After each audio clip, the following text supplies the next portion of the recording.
these two clubs to the tune of 24-10 since 2005. Rockies are hitting .261, but they're second in the league in runs and in home runs to Philadelphia.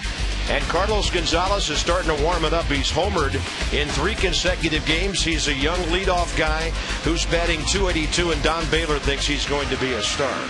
Colin Ballister, first career appearance against the Rockies. And Rob Dibble, he's got to stay away from throwing some of those straight fastballs he's been watching sail out of the ballpark lately. Straight fastballs and hanging curveballs. He needs to keep the ball down low and in the park. Let's give you the PNC Bank scatter report.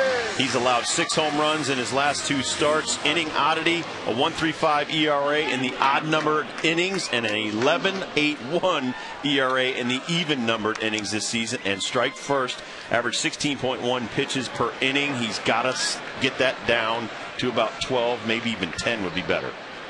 7:06 in our nation's capital, and the first pitch is a strike.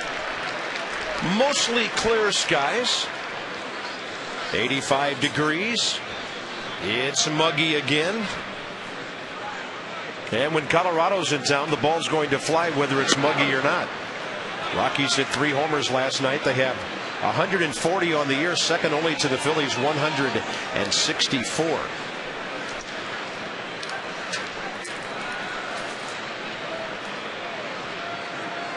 Ballister with good location on the ball tailing away. The Texas Rangers, they have 177 home runs. Can they pitch? That's what we ask about that ball club every year. 4th in the American League in pitching, ahead of the Red Sox right now. And they're still in the race, 5.5 back of the Angels. That's a breaking ball, low and inside. Josh Bard, the other half of the battery tonight. And the Rockies come in 48-25 under their new manager. Well, I guess he's not new anymore, Jim Tracy. And they're 13 games over 500, 1 up on the Giants, 2 over the Marlins in the National League wildcard race. Fastball high.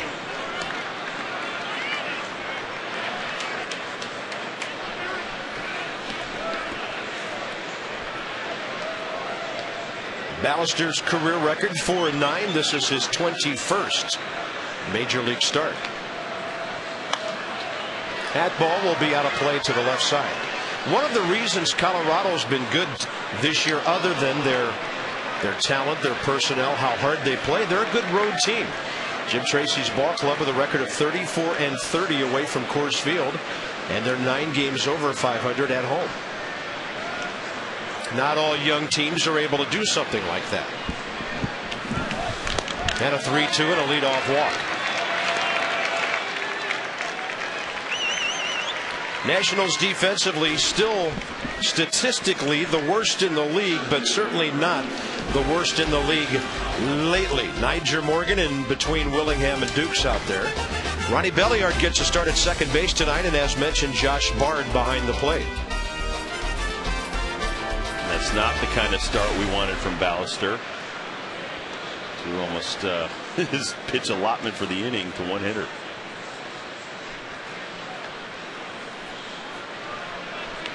Want to stay in ball games, you got to keep that inning count of pitches down.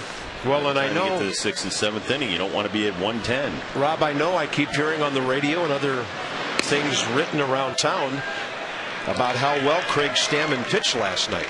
But the bottom line is the Nationals bullpen had to get, well, they had to get 11 outs last night. Only 5 1/3 by the Nats starter, and Craig only gave up 2 runs on 4 hits. But those bullpen appearances are going to stack up, and something in the starting rotation needs to change from that standpoint, or it's going to be a rough September for the guys down in that pen. Yeah, and 80 pitches in 5 1/3 innings. Yeah, the sum total of some of those statistics are okay looking on paper, but the bottom line is the ball club lost, and the guy that you were facing is one of the top 5 potential pitchers in the major leagues as far as stuff goes. You have to be able to keep yourself out there almost as long as the other starter to give your team an opportunity to win. And Jimenez on the other side was the bridge to the closer. Went 8 strong innings, pitched over 100 pitches, gave his team an opportunity to win. Now Ballister goes 3-0 on Dexter Fowler.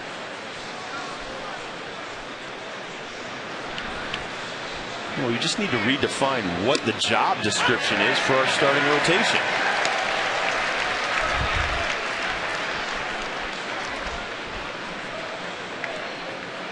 Well, 3-0. He's got to come in here and get into the count. You also have to start pitching to contact. Runner going on a 3-1. 2 consecutive walks to lead off the inning. Not good. And now you're dealing with Todd Helton and Troy Tulowitzki. Brian Knight has the plate tonight. Hunter Wendelstedt, the crew chief Dana DeMuth, and Doug Eddings have the bases.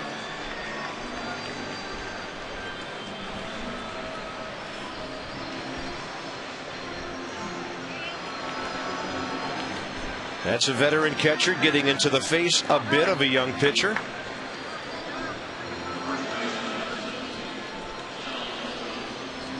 Todd Helton hitting .318, 5th in the league. He's having another great year of doubles with 33. And with that stat, he's in the top 4 in the league. And he has over 500 career doubles.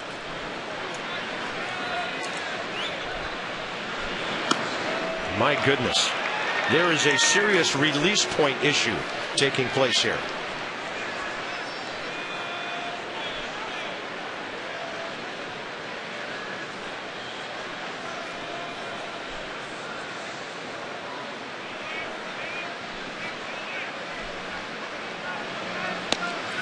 And then you keep that front shoulder in, as Rob talks about all the time, by throwing the breaking ball and hopefully getting a feel back for your mechanics. Well, and this is the problem, though, because you worked yourself into such a jam. Now you're just trying to throw some strikes or get back in these pitch situations, and the hitter realizes that. That's a fastball for a high strike, 1-2. And as you said, now the front shoulder stays locked. Your mechanics are a little bit better. You're able to throw a fastball. So now you're way ahead in the count. But still, Helton probably feels pretty comfortable. He's one of the best 2-strike hitters in the game. It's a 1-2 delivery. Way upstairs. Well, and he's had a couple of tough outings, so maybe he's really fired up for tonight's outing. The first inning, 5th inning, 9th inning, I feel, are 3 of the hardest innings on a pitcher. Got to try to control your emotion a little bit here if you're Ballister. 2-2, and Helton serves it foul.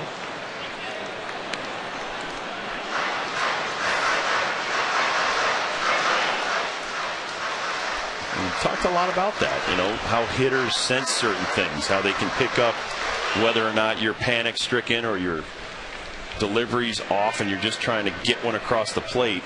That's when they're really at a big advantage.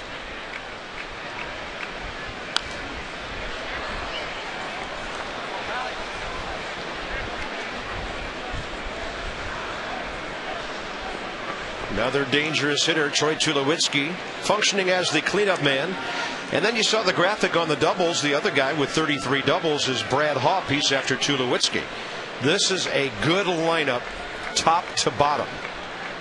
And a 2-2 pitch from Ballister. And a breaking ball fills the count.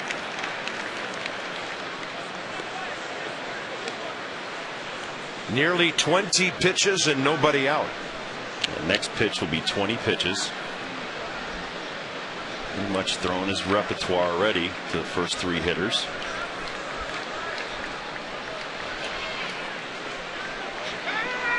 And he hits the runner, throwing the ball into center field.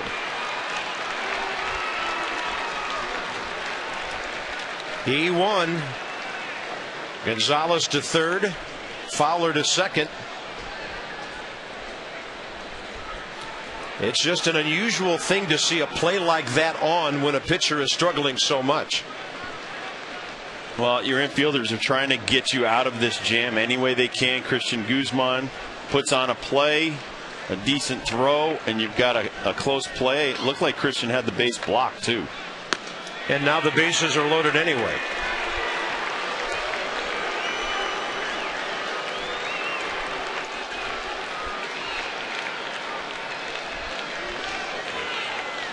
Next up will be Troy Tulowitzki, their hottest hitter with 18 home runs since the first week of June. Get a visit. I was wondering if Steve McCatty was going to come out. He'll get a visit. Got to settle him down. Got to get him back on a game plan and try to get you a ground ball or get a couple outs here and a little damage control, Bob. Let's have a look at some game notes as we get this thing going tonight. Not going so well already. And a right-handed matchup coming up with Tulowitzki. And the Nats play close games against the Rockies, but I remember many managers saying 1 run doesn't make much difference if you don't win the ball game. Josh Willingham is just slugging the cover off the ball here at Nationals Park his last 9 games.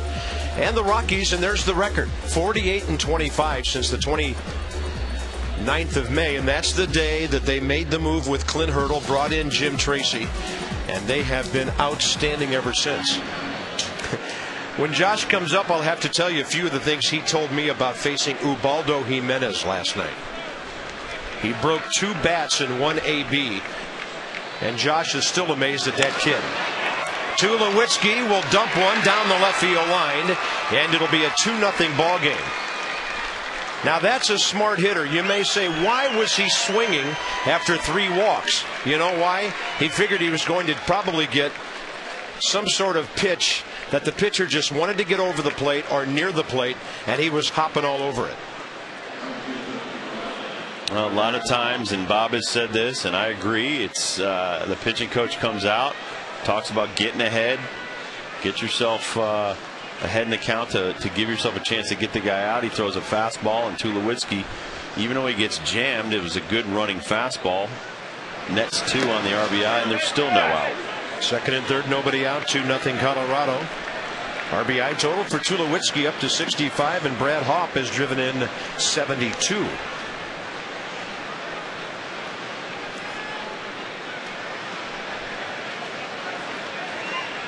Rockies leading the Giants, as I mentioned, by 1 in the wild card race. The start of their game in Cincinnati currently delayed by rain.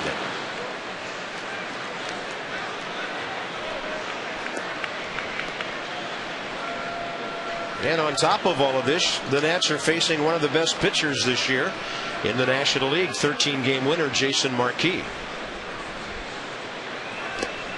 Breaking ball, he's behind another hitter. Wild card standings coming up. See the Rockies atop there. The Giants, Marlins, Braves. Marlins are at Houston in about an hour. Marlins and Braves will play each other 6 more times down the stretch, as will the Giants and Rockies. Another 3-ball count, and Saul Rivera is up and throwing in the bullpen. And if you're looking for some body language you don't like, Colin Ballister just looked in the direction of the bullpen. He just can't throw a strike. He doesn't look right. Doesn't look like he's comfortable out there. He probably had a bad warm-up. He may be a little bit stiff, and I'm sure Steve McCatty is telling Jim Riggleman right now, but you need your starter to fight, try to fight through whatever is plaguing you at this moment, because to put the bullpen in this situation, not just in this series, but in this game, and you put them in the game with no outs in the first inning, that's a lot of workload on an already taxed bullpen. Bases loaded, nobody out, 2 runs in. Ian Stewart, the batter, and that ball would have gone to the screen on a fly had Josh Bard not caught it. No, I don't think he's loose, and he's trying to loosen up as best he can. He's overthrowing. Let me ask you a question. How can you not be loose on an August day like this? Because sometimes you have something that's ailing you, whether it's tendonitis, a stiff arm. You could have woke up with a stiff neck. That's why we don't always know what's troubling pitchers. That's a pop fly, short left field. The runners will have to hold. Josh Willingham puts it away, gets it back in a hurry, and a very important first out, obviously. It comes against the 6th batter of the game. That's huge, because now it's a confidence builder. You know you don't have much as a starter, so you're thinking, okay, anything I can do to get out of this inning, try to control as much damage as possible. He's already allowed 2 runs, but more so the walks. You don't want to give up a huge hit here into a gap. Tulowitzki on second base, the only man who's hit his way aboard here. The number 7 hitter is Clint Barmas,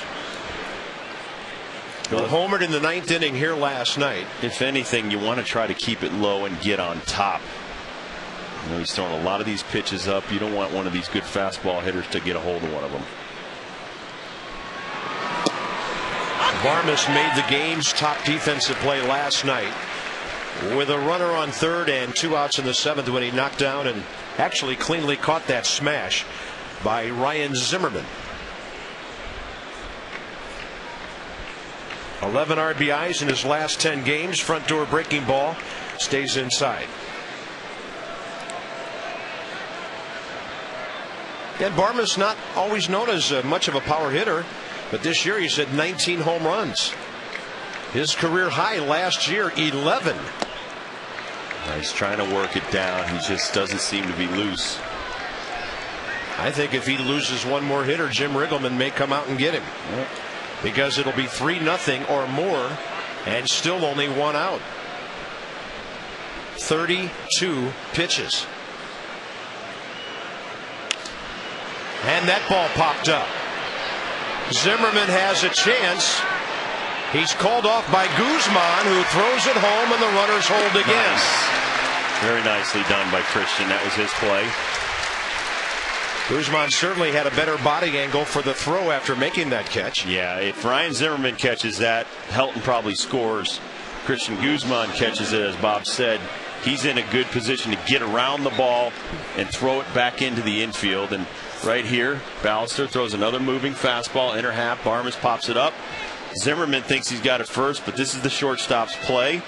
He catches it, squared up the home plate, and makes a strong throw. Here's the catcher, Chris Iannetta, and a breaking ball for a strike. Batting .226.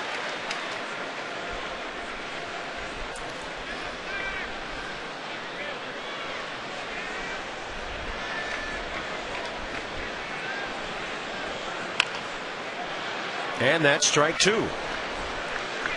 First batter he's had 0-2. And we've talked about this. Sometimes you don't have good stuff. He doesn't be able to throw either pitch for a strike, fastball, curveball, but you know what? You got to battle. If you can get through this, forget how many pitches you just threw. You escaped an awful lot of damage if it's 2-0 and you can get out of this, and you got to move on. Target away. Got him on a swing. It'll require a throw. And the Nats are out of the inning. Rockies get 2. They could have had a whole lot more. And Colin Ballister survives.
And then a slumping Christian Guzman, 1 for his last 18, and 19 multi-hit games out of Morgan's 43, 6th in the league in that department.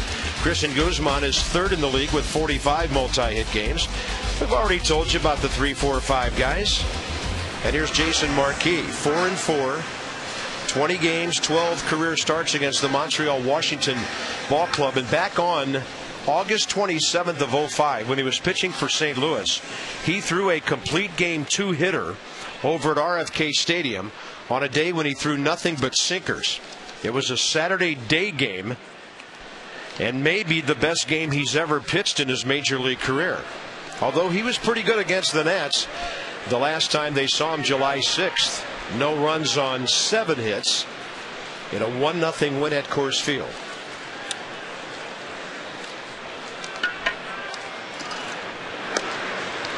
Fastball rides high, but he gets a strike call with it. Doesn't really have a dominant pitch, but every pitch he does have, he can throw for strikes anytime in the count, and a lot of movement, heavy sinker. Nyjer Morgan was on his first road trip with the Nats. In that ball game, he walked, stole a base, and singled off Jason Marquis. We'll have to see how he deals with the 20-minute half inning that he just witnessed from the bench. That's often difficult for a starting pitcher to sit there. You stiffen up. Down there, there's a batting cage right behind the dugout. Will a guy go in there and play a little catch? Possibly. Possibly, depending on how long he thought that was going to go. Well, he'll wait 20 minutes and give up a base hit to Nyjer Morgan.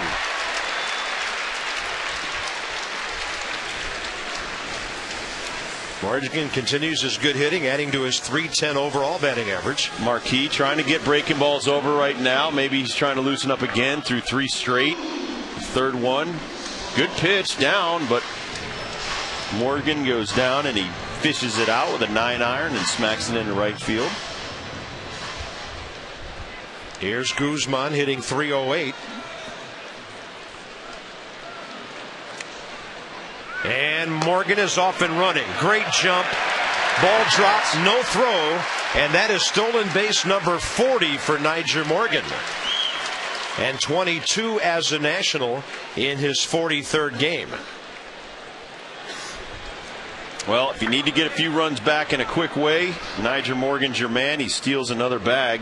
Iannetta can't pull the ball out of his glove cleanly. Doesn't even make a throw.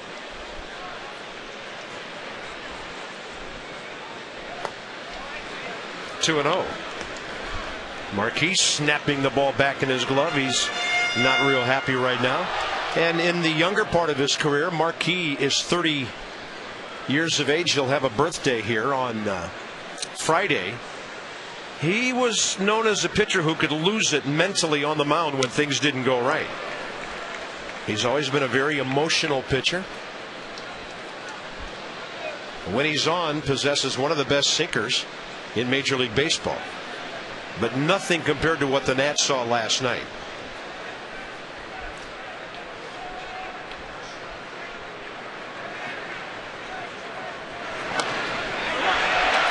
Guzman lays down a bunt, and he is out on a close play on a ball that bounces to Helton. And Cristian Guzman moves the runner over and almost earned a base hit.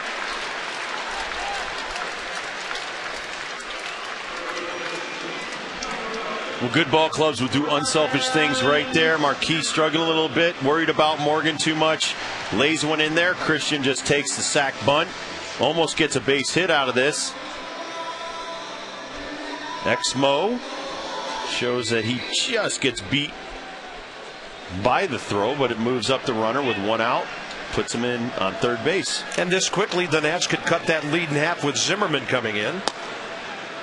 Ryan got his bat broken on the last swing of the game last night. He was 0 for 4 with a walk. Ryan's had 9 home runs in his last 23 games. A nice long fly ball would be enough right here. That's a hard ground ball into the left field corner. It's going to go deep into the corner, and Zimmerman has a chance for 3. Carlos Gonzalez throws it back in. Ryan is safe with a triple.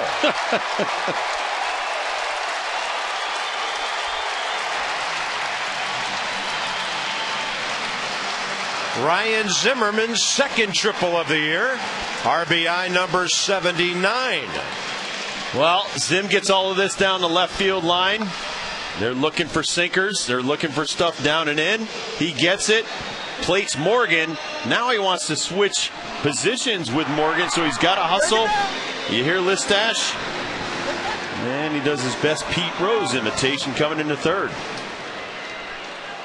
Wired Wednesday with Pat Listash. Glad we've had a couple of runners visit him already. The Nats will appeal. Zimmerman hit and miss second. He did touch the bag, says Dana DeMuth. We've already had one of those this year. Adam Dunn missed second base one day. And here's Dunn with a chance to tie the game or even more. Fastball whistles in, belt high.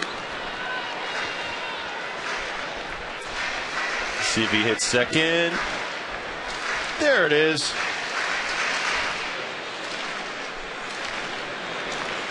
Well, they're still trying to wonder, how did he get to third so fast?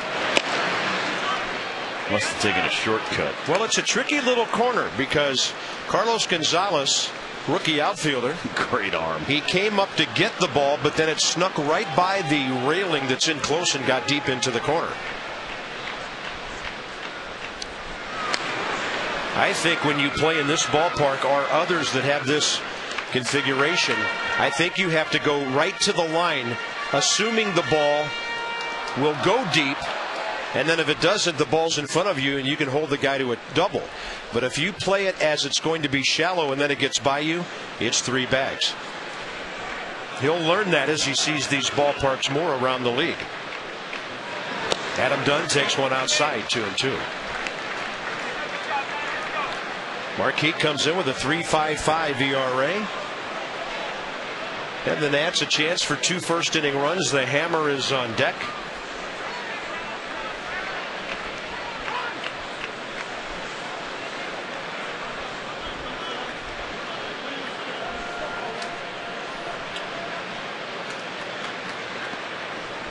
Well, a lot of guys would love to have those numbers against Jason Marquis. Batting average not that high, but Adam has done some damage. 2-2 pitch. They've seen each other a lot. Dunn in Cincinnati and Marquis in St. Louis and Chicago. All of those in the National League Central. Adam Dunn has walked 89 times this year.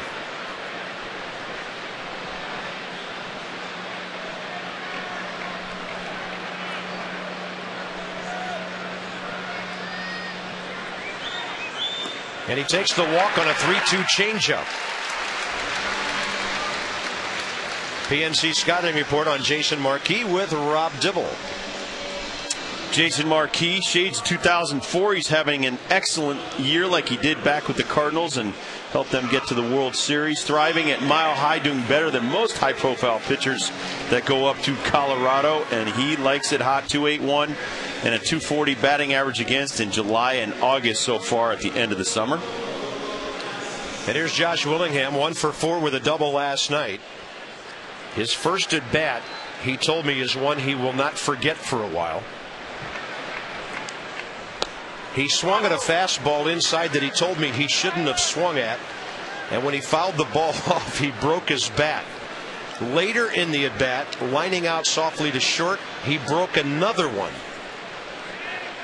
He said he has not seen anything in the big leagues this year like what Ubaldo Jimenez threw last night. That's a double play ball that'll end the inning. He hit it very sharply, but a one-hopper right to Troy Tulowitzki. Nats get a run on 2 hits. 2-1 in the first. Not bad.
in case a ball line drive hits it.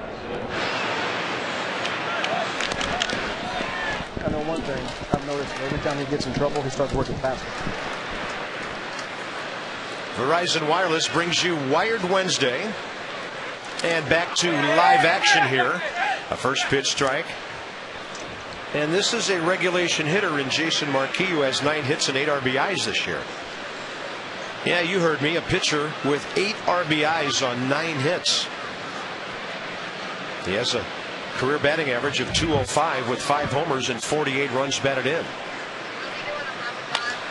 He hacks that ball to right center. Even Niger Morgan can't catch up with it. That ball one hops the wall about 385 feet away.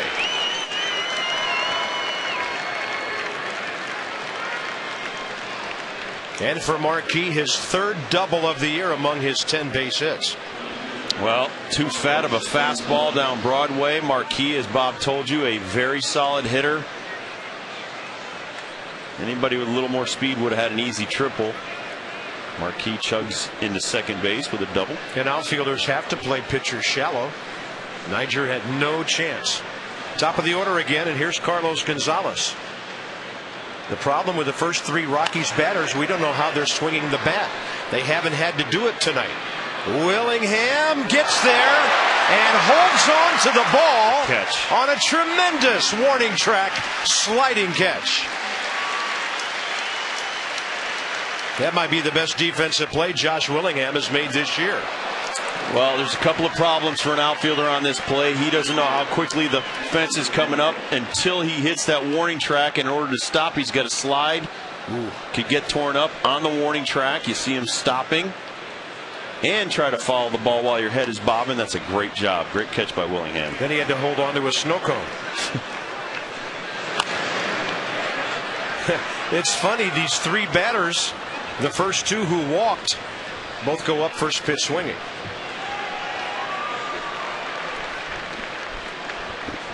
Gonzalez walked, he just fouled out. Fowler walked, he just fouled off. And the count's 0-1 with Marquis at second base. That's a called strike.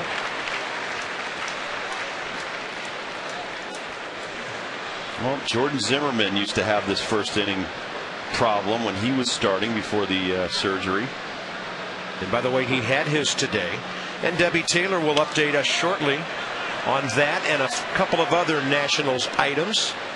And even going way back to Randy St. Clair, they used to try to simulate a first inning. I think that's a little extreme, but the bottom line is you need to try to get that adrenaline level, your last 20 pitches in the bullpen, up to like you're going to see in the game, so that you don't come out here like, and you even remember we talked about, it just looked like he was so fired up and he was attacking the hitters, and the more he got in trouble, the more hyped up he seemed to get.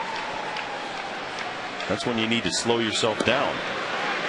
And that was one of the comments Pat Listash made.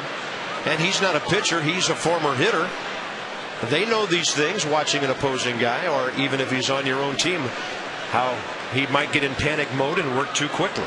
And he also managed a lot in the minor leagues, and that experience, I'm sure, taught him how to learn his pitchers, how to learn when a pitcher is getting himself in trouble. And by in trouble, not just walking and giving up hits, you can wear yourself out. You know, they talk about fighters that punch themselves out. Pitchers can do the same thing. It's a humid night. Threw a lot of pitches in the first inning. And a 2-2 hit well to right. Elijah Dukes going back, and it goes over his head, hits the wall. They're going to send the pitcher Marquis, and going into third base is the hitter. Elijah Dukes did not go after that ball. It appeared at full speed, and it hit the wall behind him. A double by the pitcher, a triple by Fowler, and the Rockies lead 3-1.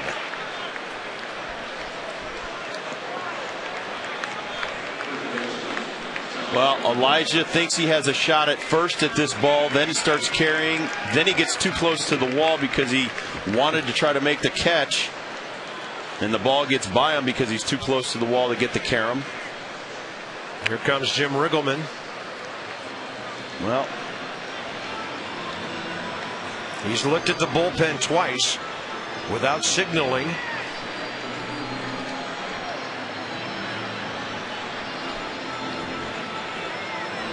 He's probably looking for a no-nonsense, honest answer right here by Ballister to see if he's going to stay in the game. And sometimes they go to the catcher for that information too, don't they? Oh, I'm sure they did in between innings, but he probably wanted to look in Ballister's eyes and say, hey, you want to stay in this game, or I can pull you right now.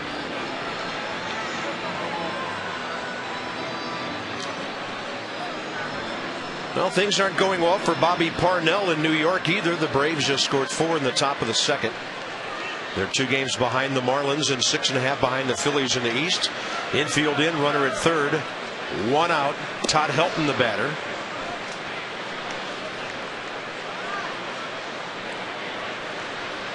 And this uprising was started by the pitcher.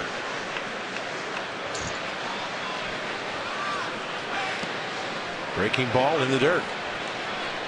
Right now, the first 2 innings, it's been more of a battle of himself with Colin Ballister than him battling the hitters. And it's exactly what McCaddy is witnessing, and Riggleman and everybody else. They know that, you don't want the guy to struggle so much, get behind, and then have to lay fastballs in there.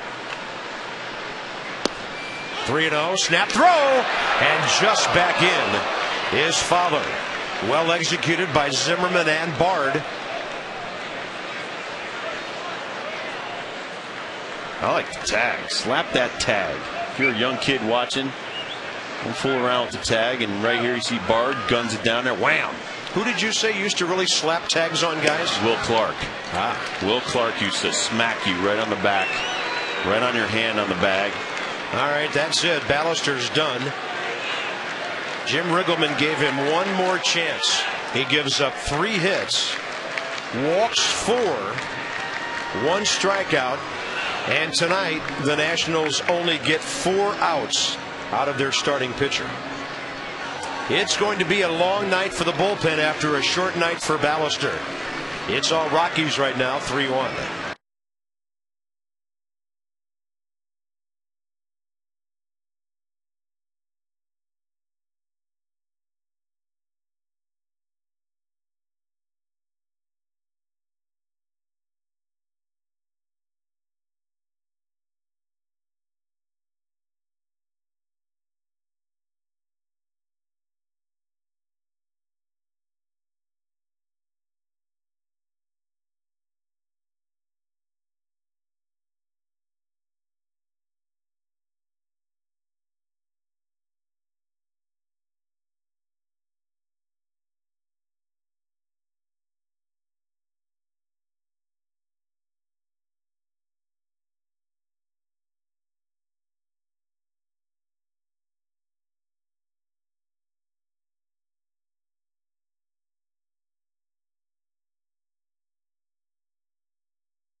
Third tonight. It's never been easier to take in a ball game.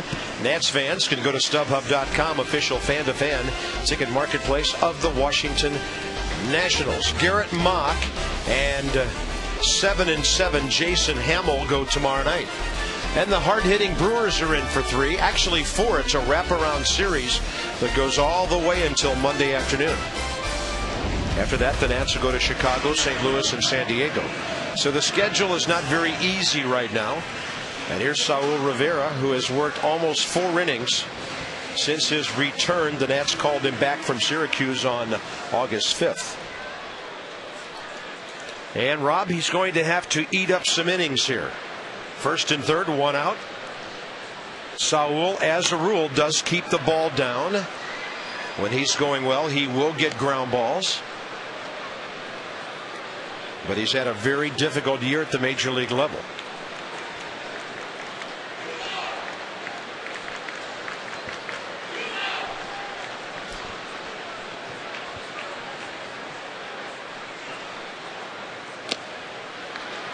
He also cannot throw a pitch straight, which is good. Everything moving one way or the other. That was a foul tip, and Tulowitzki's in the hole 0-2. Well, and for a guy like Rivera, you want to get into your manager's good graces. First of all, you should want to pitch. You're at the major league level, you're a pitcher. This is your work, what your job is. And second, you got to be out there 5 innings tonight. Go out there. Tyler Clippard has made a name for himself going out there 3 and 4 innings at a shot and shutting down the other team and giving this team an opportunity to win some ball games. And we have come back and won a few of those ball games. So you want to impress your manager and your pitching coach. Go out there and suck up 3, 4, 5 innings and do the job. There's some days you got to pick your starting pitcher up, and this is one of them.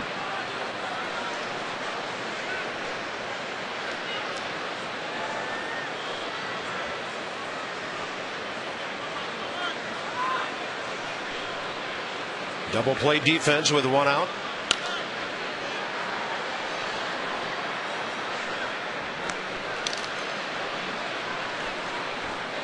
Another good hitter, left-hander Brad Hopp is next. 8-0 Atlanta in the 2nd inning at New York now. Brian McCann has just homered. A snowman on the scoreboard at Citi Field. And a 1-2 delivery. Fastball right in on his hands.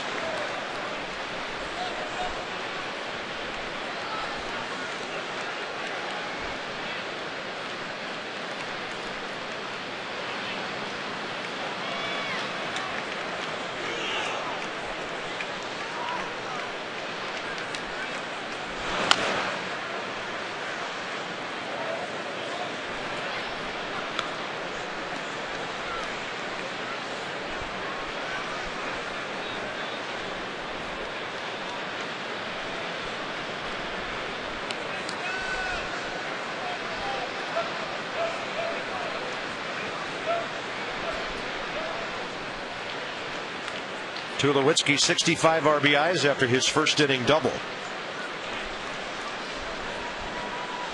And that's going to be a called strike on the outside corner.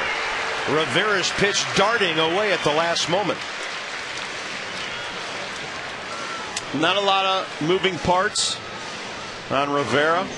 Throws a big breaking ball right here. Nice quick mechanics. Tulowitzki couldn't pull the trigger. Here's Brad Hopp. I know we were talking about Rivera the last couple of years when he's going well. He has 3 or 4 pitches and he throws them from different angles. Arm slots and all that. He probably gives a hitter anywhere from 10 to 12 different looks throughout the course of one of his appearances. So here he faces Brad Hopp, who was the 4th man to walk against Ballister back in the 1st inning.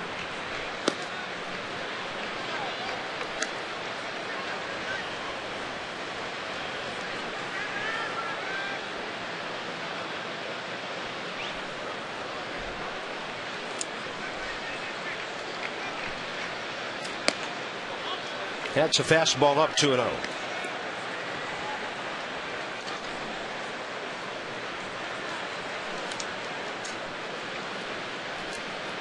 Guys in black shirts all over the bases so far tonight. 3 of them have scored. And the base is about to be loaded again. It sort of appears that Rivera doesn't want a whole lot to do with Hopp. But there's another lefty on deck and Ian Stewart. Walked him on 4, none of them very close. Get your red on and purchase a Grand Slam Flex plan. You can still pick 4 games of your choice and get a 5th game free.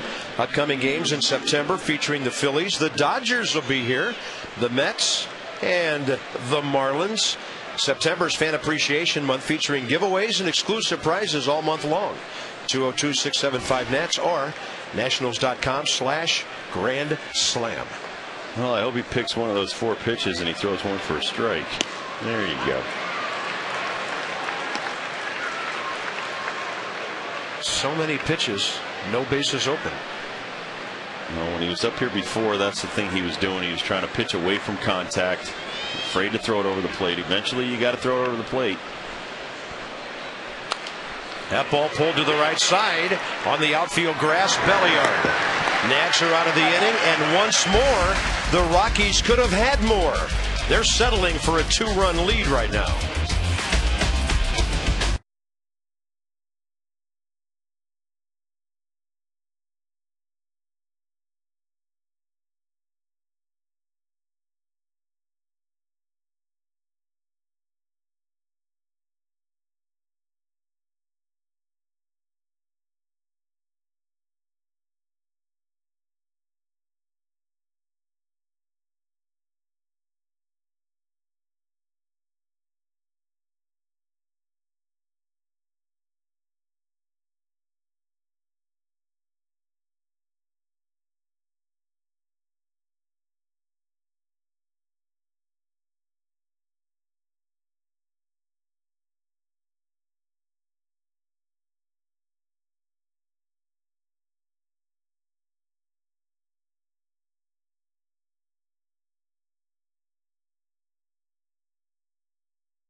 And as we approach the 8 o'clock hour, a slow-moving ball game goes into the bottom of the second. But it could be 7-1 right now instead of 3-1. So the Nats are very much in it, and we have an eternity to go as far as this evening is concerned. Elijah Dukes, Ronnie Belliard, and Josh Bard. I think we're trying to play this like a football game or basketball, time of possession. So we figure if we hold on to it long enough, they can't beat us. Well, other than the opening kickoff in football, baseball is the only sport where the defense starts with the ball. And Ian Stewart throws out Elijah Dukes, who goes up first, pitch swinging. Ronnie Belliard is next.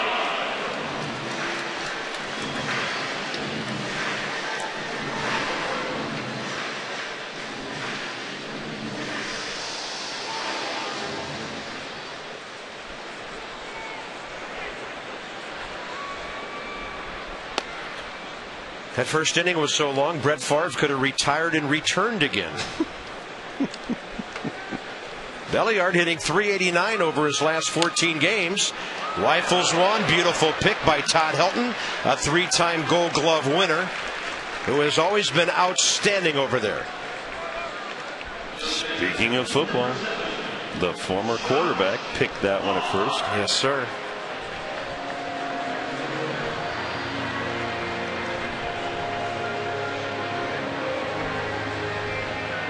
Josh Bard is next. And Josh is in a bit of a funk, 0 for his last 14. So right now the Nats aren't getting much out of the number 2 spot with Guzman. And on the nights, Josh bats number 8. He does a fine job of handling the pitching staff. And he's had his average up in the 250, 260 range a couple of times this year. He'll jerk one down the right field line. Bard not running well, and Brad Hopp, he only has 4 assists this year because teams have stopped running on him. Even Dexter Fowler in center has 5. But that's a good swing by Bard, and that helps because it'll get the pitcher up. And Saul Rivera, by the way, is a left-handed swinging hitter.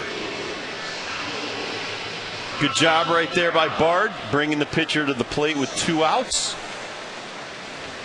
Gets himself a knock in the process. Let's see how Saul can handle the bat here. Well, he's 0 for 6 career. but he's made contact 4 times, only 2 strikeouts. Looks like a slasher to me. See him hitting one down the left field line on a sinker. I wonder if he borrowed Willie Harris's helmet. Did you have your own batting helmet? No, I did not. Whose did you use on those infrequent occasions? Jeff Reed and Joe Oliver's bat.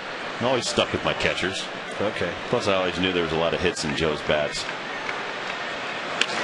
Look at Rivera, and it's just about 5 or 6 feet foul. Little flare. And the count's 1 ball, 2 strikes. But Josh Bard did his job by getting the inning this far.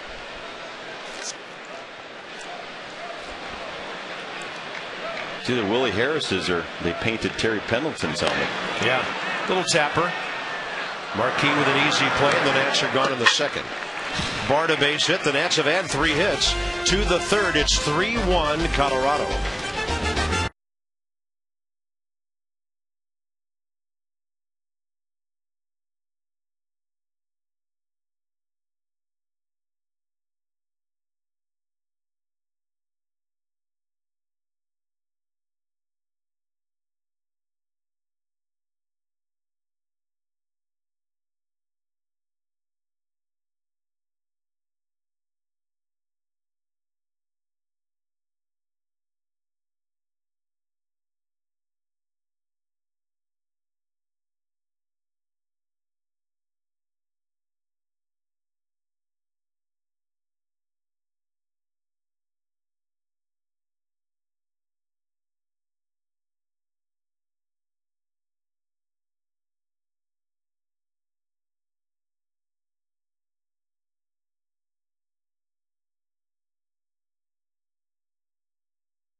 Back at Nationals Park, the Nats trailing the Colorado Rockies by a score of 3-1.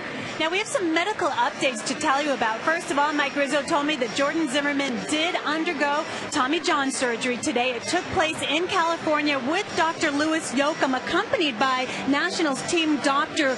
Remy Duoji. And Mike Rizzo said that everything went as expected and that Jordan will return here to Washington tomorrow. He will be in a splint for 7 days. After that, he should begin range of motion exercises. Austin Kearns should be able to grip and swing a bat as soon as he begins his baseball rehab in a couple of weeks. And good news for Jesus Flores. He threw today for the first time. Next up for him, he will likely head to Florida after this homestand to resume baseball activities, and he should get some at-bats in the Instructional League. And if all goes as planned, he'll head to winter ball in Venezuela, Bob. And a base hit. Thank you, Debbie. Leading off the top of the third, Clint Barmas out to left center, digging for 2. Willingham's throw, not quite in time. Well played by Josh in the gap, and Clint Barmas continues his good hitting. So he has a homer and a double in his last 3 ABs. Saul Rivera hangs a breaking ball right there. Tries to get it over for a strike. Barmas jumps all over it. Willingham, nice 360, comes up, throw in. Nice one hopper. Just a little bit too slow. Here's Chris Iannetta, the catcher. And a bouncing ball left side. Zimmerman charges, chases the runner back. And the other thing I noticed on that play, Ronnie Belliard was on the move. He was heading to the bag in case they could get Barmas wandering too far. That was well played. And I know a wise baseball man once said that on every play, everybody on the field has some place to be, and Ronnie Belliard found his place. That was well played by Zimmerman. He loves to be aggressive on those. Ryan told me last year, any play in front of him, I consider it do or die, and I'm charging to play it aggressively. Marquis goes up swinging, and Willingham will circle under this one. for the second out. Top of the order again. Carlos Gonzalez will bat for the third time. For the third time in 3 innings. Well, it's just about 8 o'clock here, boy. The days are getting shorter, aren't they? 19th of August. It'll be September and Labor Day before we know it. And I'll tell you, these next 2 weeks, a big time test for the Nationals. Colorado, Milwaukee, the Cubs, the Cardinals, and then on to San Diego. And then when the Nats get home from that trip, it'll be September and a big time dose of the National League East plus the Dodgers thrown in. The Nats are going to have to be very, very good to play for the next 3 weeks like they have for the last 3.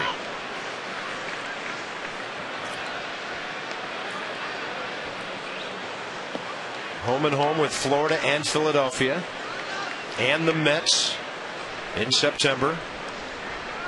The Dodgers are here on the very last homestand of the year, which is unusual. And home with the Braves as well. That's a broken bat. Guzman behind it. Soft throw. Nowhere near in time to get Carlos Gonzalez. Barmas goes to third. Corner situation for the Rockies with 2 outs. And Don Baylor told me earlier today in the cage downstairs, that's all they want Carlos Gonzalez to do. They want him to get the bat on the ball. And the same for Dexter Fowler coming up. Those 2 kids who can really run have struck out this year combined a total of 140 times. Man, this is a lineup, Rob, that has speed and power top to bottom. And they don't have the big bopper like an Adam Dunn or a Pujols or anybody like that. They just have a bunch of guys who hit line drives, and at times they go out of the ballpark.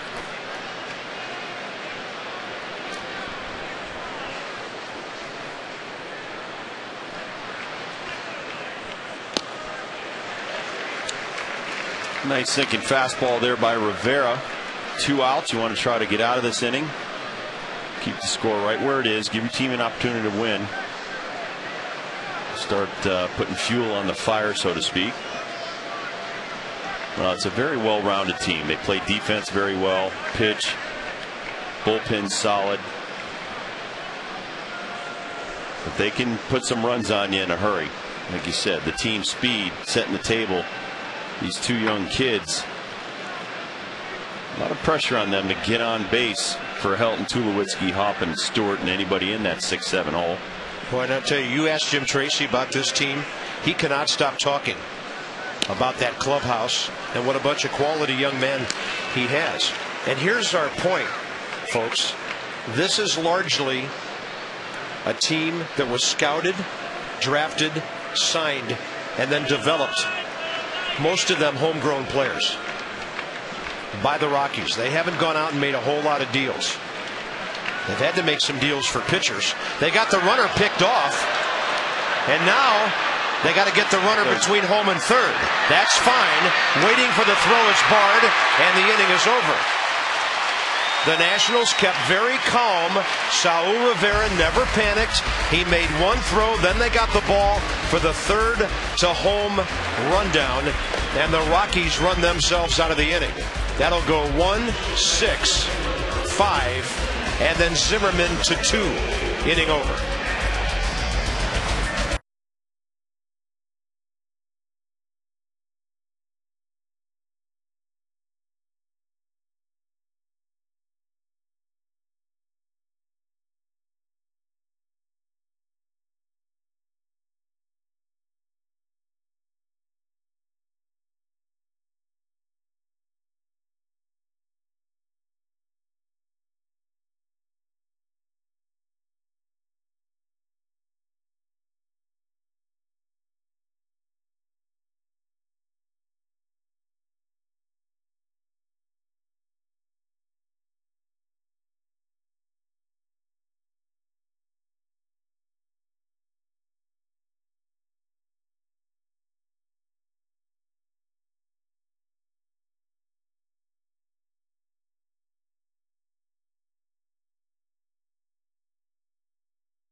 Well, to be honest with you, at that point, I really just went out there to say, let's try to pick that guy off third, because I wasn't feeling good about the way Colin was throwing tonight. I didn't think that he was in any kind of rhythm. There wasn't much I was going to say that was going to straighten him out that way. I thought we just might get a cheap out by picking somebody off. I saw Steve McCaddy talking to you. You were asking him, did Steve know there was something wrong with Colin tonight?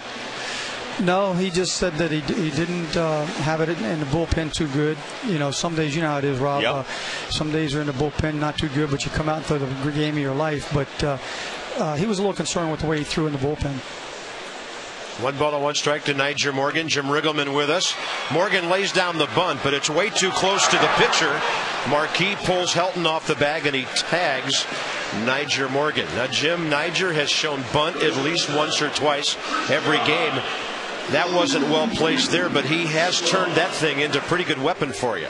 He really has, and the only one he hadn't added to his arsenal is that one that you notice Guzman bunted in the first inning for kind of moving a runner over. If Niger can get on this side of the diamond with a bunt, the pitcher's got no chance, and he's working on it in batting practice. He just hadn't gotten comfortable doing the game yet.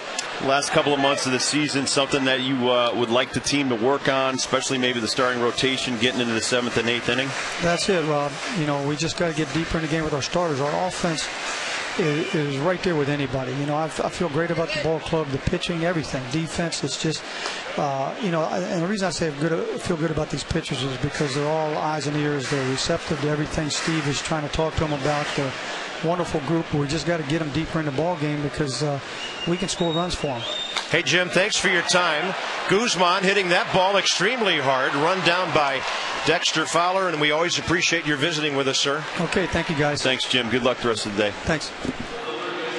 Well, Guzman really put a jolt into that ball, and once again, we have a fast guy in center. They have a very fast man in Fowler out there, and as you saw, that ball was getting over his head. Fowler used his athletic ability to catch up and make a heck of a play. You cannot teach speed. And here's Ryan Zimmerman, who tripled down the left field line for the Nationals RBI back in the first. Each team has squandered an opportunity, especially the Rockies. They've already stranded 7 runners and lost 1 between third and home and a rundown. They've had some guys going back a few years. Juan Pierre, Willie Tavares. Now you have Fowler. Yep. Some guys that can control the outfield. It is a huge outfield in Colorado, but nice to have some speed out there. And before them, the likes of Eric Young and Ellis Burks. And how far outside was that target? And Marquis got Zimmerman to bite on 0-2. The Nats go quickly in the bottom of the third on to the middle innings. Rockies 3, Nats 1.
This place a little bigger than Fitzner Stadium, and we have Aflac trivia for you tonight. Aflac! The Nationals, last one to earn a win against the Rockies.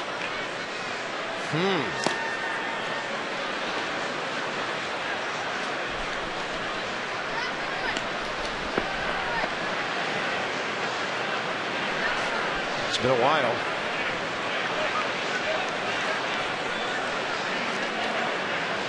The Nationals did take 3 out of 4 in a series at Colorado last year that featured a day-night doubleheader.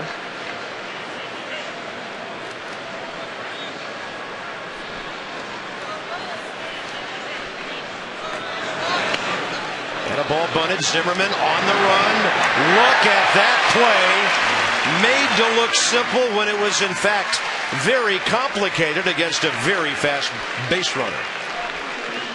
He is amazing. This is as good as it gets right there. Your hand becomes the glove. You cannot try to get a good grip on that.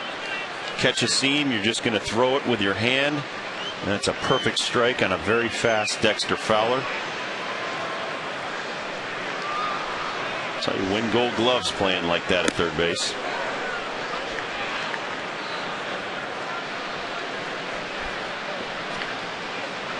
Scott Brocious was one of the best I've ever seen at that bare-handed play.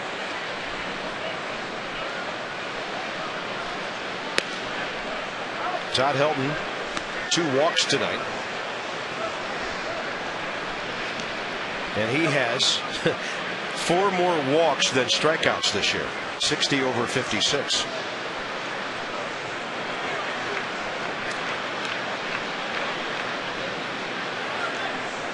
I think Odalis Perez is the last Nat to beat the Rockies. I'm going to go with Tim Redding. And it's been a while. And I'm not looking at my scorebook from last year. You don't have one, I do. Exactly. It's called the research, Rob.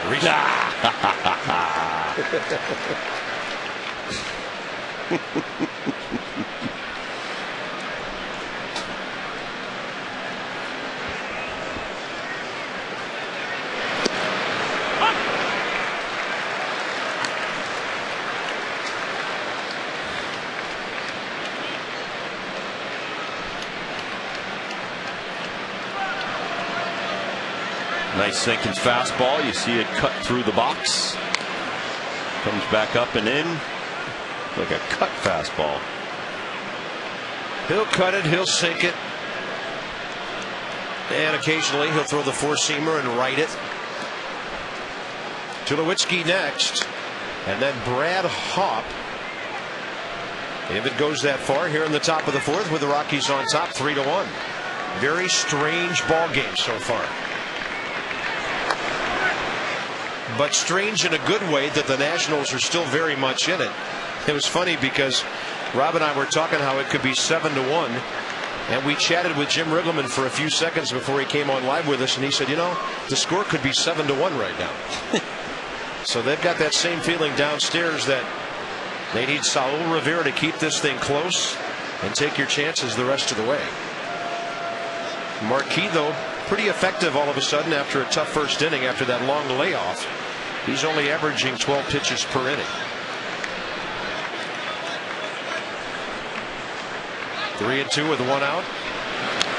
And Todd Helton hanging tough.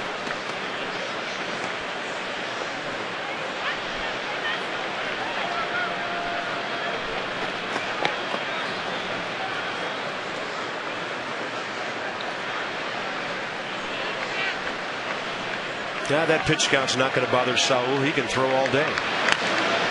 He may have to. 35 pitches so far for Rivera.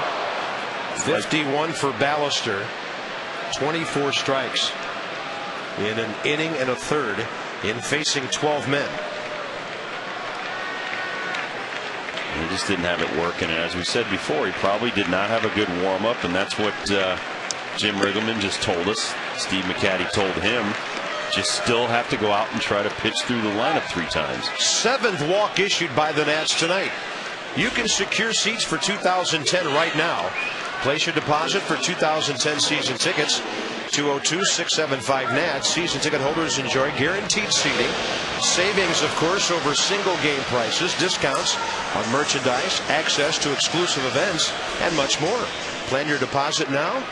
Become a citizen of Natstown. I don't know how many times I've heard pitchers that throw no-hitters or perfect games go, I had the worst warm-up ever. And I went out there, and so I really didn't think about it. I just tried to get some outs. And then you'll hear other guys that get blown out in the first inning, give up 6-8 runs, can't get an out, and they'll go, I had the best warm-up I've ever had. I felt so strong. So pitching is about knowing what your role is. We say that all the time about our starting rotation. You can't keep bringing the excuse up that they're too young. Well, you're here, you're at the major league level, you've probably been pitching 10, 15 years. There you go right there, total pitches. Yikes.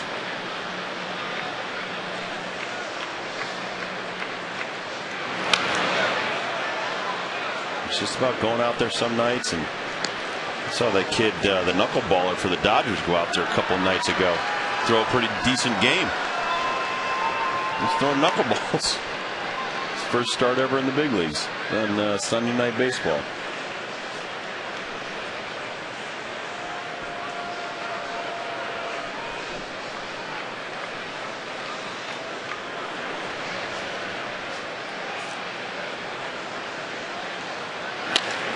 Ground ball, Guzman. Belly arm, and the Nats turn the double play. Their 110th of the year. Rivera out of the fourth inning. Dunn, Willingham, and Duke, some boppers coming up.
And the second time everybody passed him by. Oh, Teddy. 3-1 Rockies, bottom of the fourth. Adam Dunn could change that in an instant. Now, Rob, I don't know if this is karma or whatever. I was told last homestand that I needed to upgrade my phone equipment to Twitter. I think my phone died today. Well, to enable you to have technology to be able to tweet and Twitter. Did you do something to my phone? No. No. And if I did, I wouldn't tell you. I'd blame it on Joe.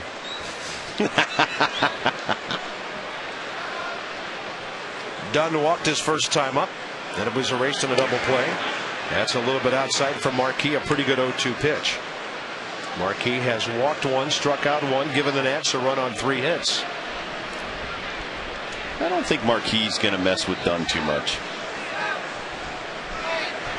Nibble, nibble, nibble after you get ahead, huh? Yeah, nibble. Like last time.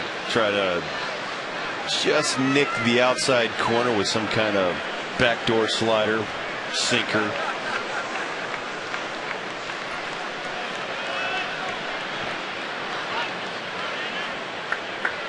Nine to 1 in New York. Bottom of the third, the Braves over the Mets. Phillies are leading at home. Bottom of the fifth, 2-1 over Arizona. Chase Utley has hit his 25th home run. That's against Dan Herron. Dunn tries to pull it. He almost found a hole in the shift, and the ball is dropped by Todd Helton. And that almost was. Tulowitzki decided to float the throw rather than plant and throw, and we'll see how they score it. I would think this is a hit, but it's almost dangerous because if you watch on this replay, a 6'7", 280-pound man, Haas, is going to come down to first base right here. Tulowitzki throws it up in the air. Helton is right in the way of Dunn. Dunn almost injures himself trying to get out of the way. So that was just an ugly play all the way around. Well, I think you had two managers holding their breath on that. Oh. It's a base hit for Adam Dunn. Josh Willingham hit the daylights of the ball first time up. A one-hopper right at Tulowitzki. And I don't think they should be offended because Tulowitzki on his cycle the other day was pretty much handed the triple by their official scorer in Colorado. There's Alfonso Soriano kicking the ball around in the corner. And then he came around second and got into third.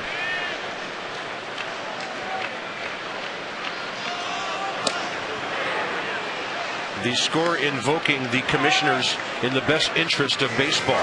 Yes. Comma for the home team. Absolutely. Well, that's been going on a long time.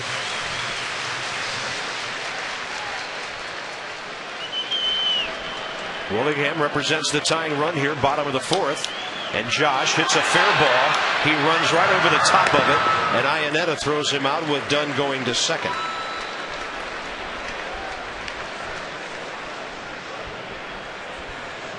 Elijah Dukes will be next. Jason Marquis broke in with the Braves in 2000. He was traded to St. Louis with Ray King and Adam Wainwright for J.D. Drew. But look at this last one, Bob. Right there. First 9 seasons, all of those teams reached the postseason. Isn't that something? Yep. Dukes hits it hard up the middle, but they were playing him that way with Clint Barmas. Hey, we're moving Dunn up. Now we just need to move him in. 90 feet at a time.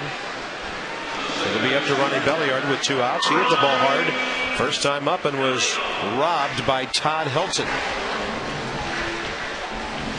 Marquis has pitched in 2 division series, 3 LCS, and the 04 World Series when he pitched in 2 games, 1 start, and was 0-1 against Boston. And he's still just 30 years of age. Career record of 92 and 78. He'll be flirting with 100 career wins early next year. Anybody going to win 20 this year? I don't know. Wainwright has 14 to lead the league. Marquis, Santana, Carpenter with 13. And in the American League, Beckett and Sabathia with 14. Ron Vallone heating up.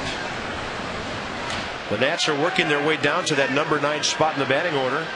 And if this inning gets down there, they'll have guys on base. So they'll need to pinch hit, but not now, as Ronnie Belliard pops one up right center. Easy play for Dexter Fowler. The Nats have stranded 3 runners onto the 5th inning. 3-1 Rockies.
Wave to us. We know you've been busy with all those treats. 3-1 Rockies. It's Wired Wednesday, presented by Verizon, and Pat Listash is wired up tonight.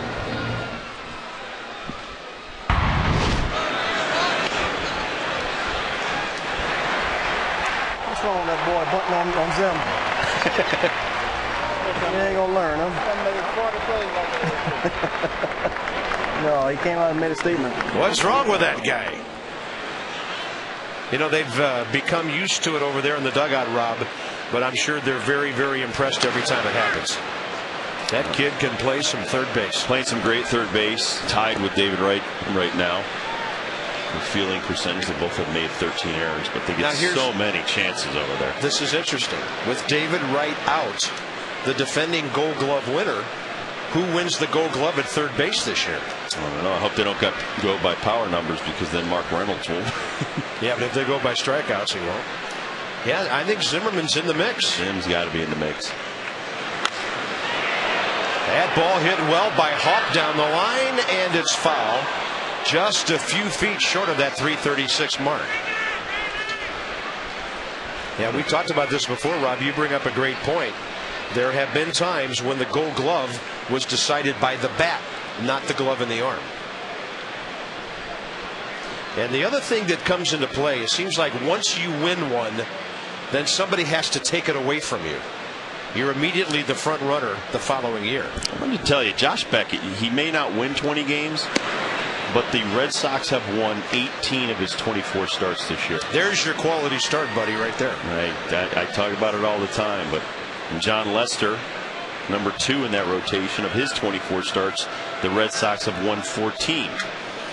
So not quite the Beckett numbers, but pretty good for a young guy. That ball ripped foul by Brad Hawk, who's walked twice tonight. This guy's another good building block of this Colorado club. Although he's been around for a while. He's 30 years of age. The Rockies drafted him 10 years ago, and he was in the minors for half of that time. He's a Texas kid, and Saul Rivera strikes him out, and Saul is doing a good job of settling this ball game down. He got a double play ball last inning that saved him a bunch of pitches. Probably his last inning, with his batting spot coming up second. 1-2 pitch, he finishes him off. Nice breaking ball right there. Actually, I think that's a cut fastball, as Bob said. Everything moves. Yeah. Well, we've been fooled by him before, as have hitters.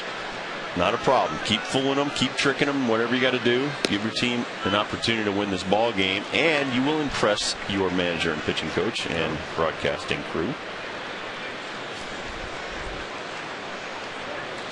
Ian Stewart 0 for 2.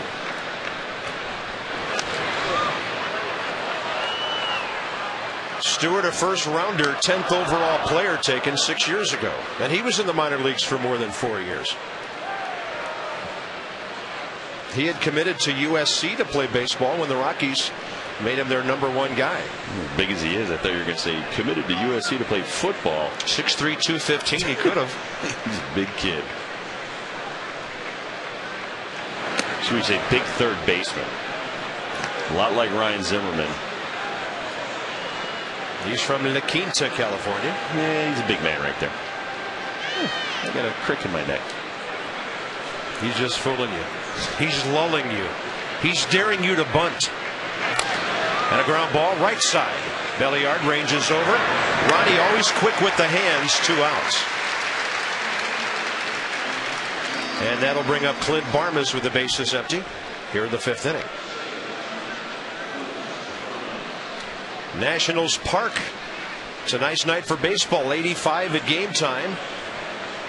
Knocking on wood here. It's amazing how we've dodged some of the crazy weather that's moved through the area these last 2 days. It's a nice night. The Capitol Dome lit up.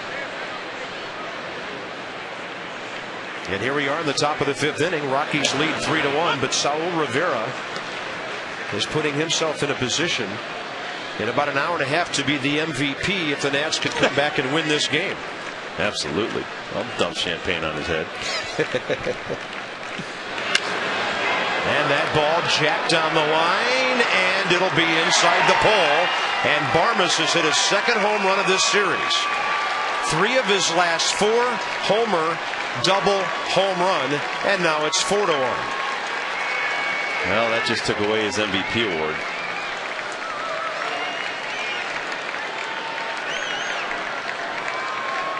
Every time the Nats feel like they're getting back at the Rockies, somebody hits a home run. It was Barmes in the 9th inning last night in a 3-2 game.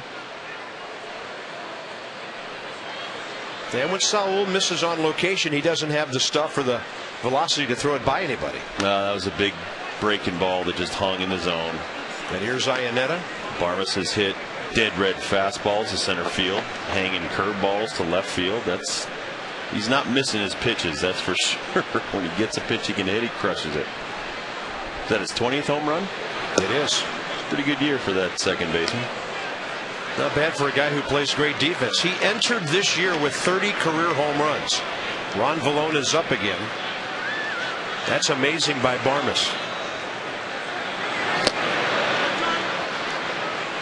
20 of his 50 career home runs in less than 5 months of this season.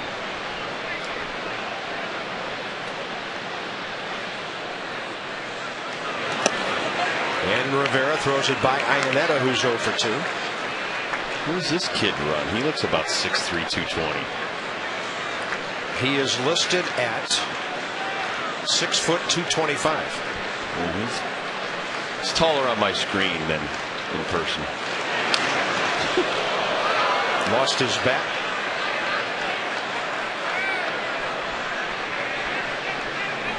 But John Smoltz going to the St. Louis Cardinals today. A chance to talk to him. And how are they going to use him? He is possibly going to start on Sunday. He's going to join the team tomorrow, throw a side session. And he said that when I asked him, were you 100% or where you wanted to be? And he said he was close before the Red Sox cut him loose. And the Red Sox are still paying him, right? Yes. He's still making that $5 million salary, and it'll be prorated by the Cardinals for the minimum the rest of the season. Rivera, one blemish in nearly 4 innings of relief. The Barmes homer here in the 5th. And halfway through the ballgame, the Rockies now have a 3-run lead.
On the scoreboard right now, Rockies on top 4-1, bottom of the 5th. In celebration of signing the #1 pick, Steven Strasburg, the Nats are offering 1,000 $1 tickets to Friday's game. You can get them at the Nationals Park box office Friday at noon while they last. Limit 2 per person.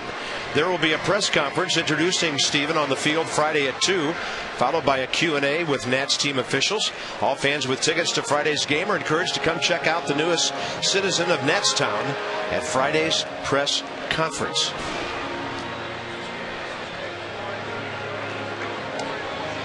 And of course, right here on Masson, we will carry that live Friday at 2 p.m. Steven Strasburg will come and meet his new family here in Washington, D.C., and we're looking forward to meeting him. Josh Bard, first pitch swinging, slow roller, Todd Hilton, and the bottom of the 5th underway. Jorge Padilla will bat for Saul Rivera.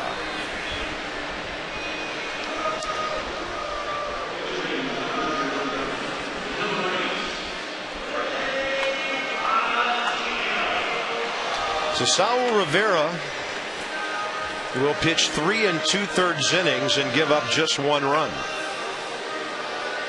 Rockies got 3 hits against him. He struck out 3, walked 2, got a double play ball.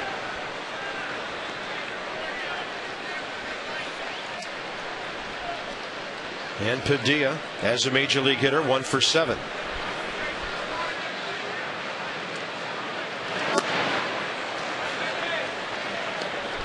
Getting back to Smoltz, he did say that he may get a couple of starts, but he's willing to do whatever it takes to help the Cardinals win. Well, he's smelling postseason again, isn't he? Yeah, but he just wants to get himself right. And he said if he didn't feel he can contribute, he wouldn't have come back. Tom Mozeliak also said today, get a couple of starts, but they're in a position with their lead right now in the Central to get him right. And you know the Cardinals have had a history of putting guys like Adam Wainwright, Matt Morris, Chris Carpenter, guys, starters in the bullpen to get them right. 2 outs as Padilla grounds out. Nationals will be in St. Louis a week from Friday. It's possible on that Friday we could see John Smoltz, by the way, who the Nats have already beaten once this year. The only game of the Boston series the Nats were able to salvage. Top of the order, Nyjer Morgan, 1 for 2 with a stolen base, and the Nats' only run scored. Marquis is getting outs quickly, most of them on the ground. He's only given up Adam Dunn's infield hit since Bard's clean single back in the 2nd.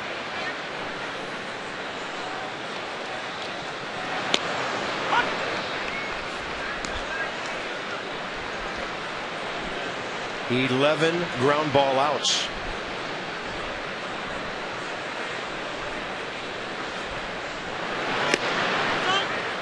A little bit outside, 2-1.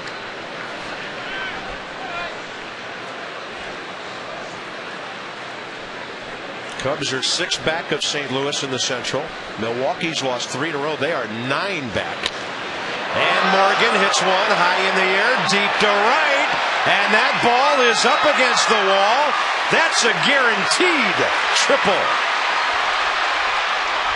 Could have gone in standing up, and he's there with 2 outs. It's another multi-hit game, his 44th of the year.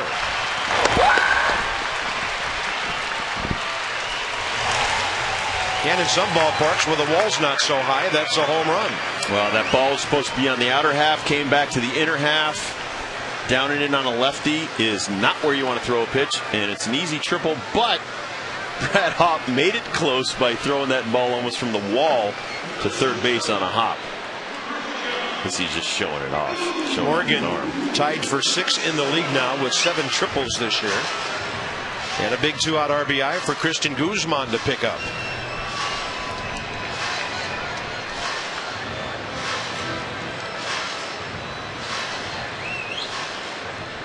Well, you'd like to at least get that home run back from last inning on Rivera by Barmes, excuse me. Stay close. Guzman takes a fastball low. Look at that, 17 ribbies in the last 22 games. And all of that came before his recent 1 for 20. Hit the ball hard, as Rob mentioned last time up, when he lined out hard to center. But Christian Guzman, since the beginning of the Cincinnati series last Thursday, 1 base hit. Good average in situations like this. And he rips one to right center. That ball's on the ground. The Nats are on the board. It's a 4-2 game, and Zimmerman will represent the tying run. Christian Guzman with a badly needed base hit and RBI number 42. Well, Guzman maybe scuffled a little bit, had a big hit last night, kept the rally going, and right here, 2 out, huge base hit. Brings up the 3 and possibly the 4th hitter in our lineup, and that's a Great job right there by the two table setters.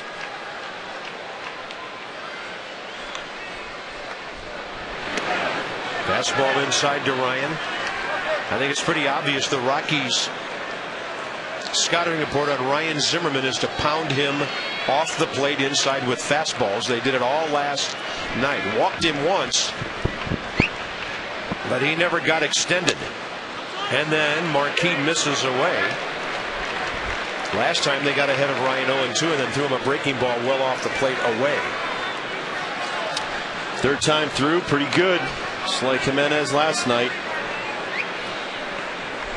234 batting average. Yeah, there's a lot of W's in those numbers. Well, it's also concentration and focus. You know that you're probably running out of gas, running out of stuff.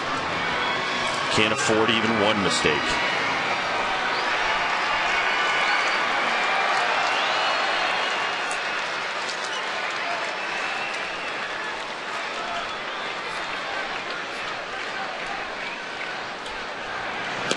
Fastball inner half, 2-2.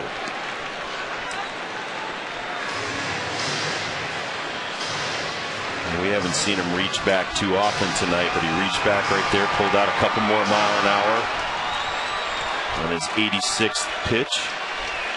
Excuse me. 66th pitch.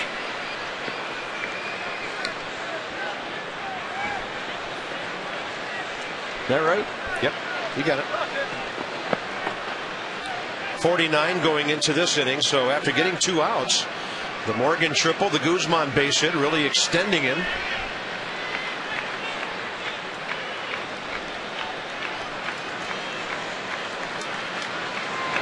And Zimmerman to right center. Get in there. If it goes to the wall, Guzman will score. He's around third. Here he comes. And this is a one-run game. Nice.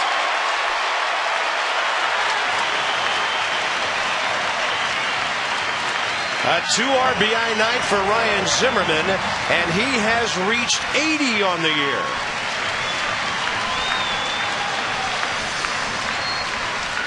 That boy is good.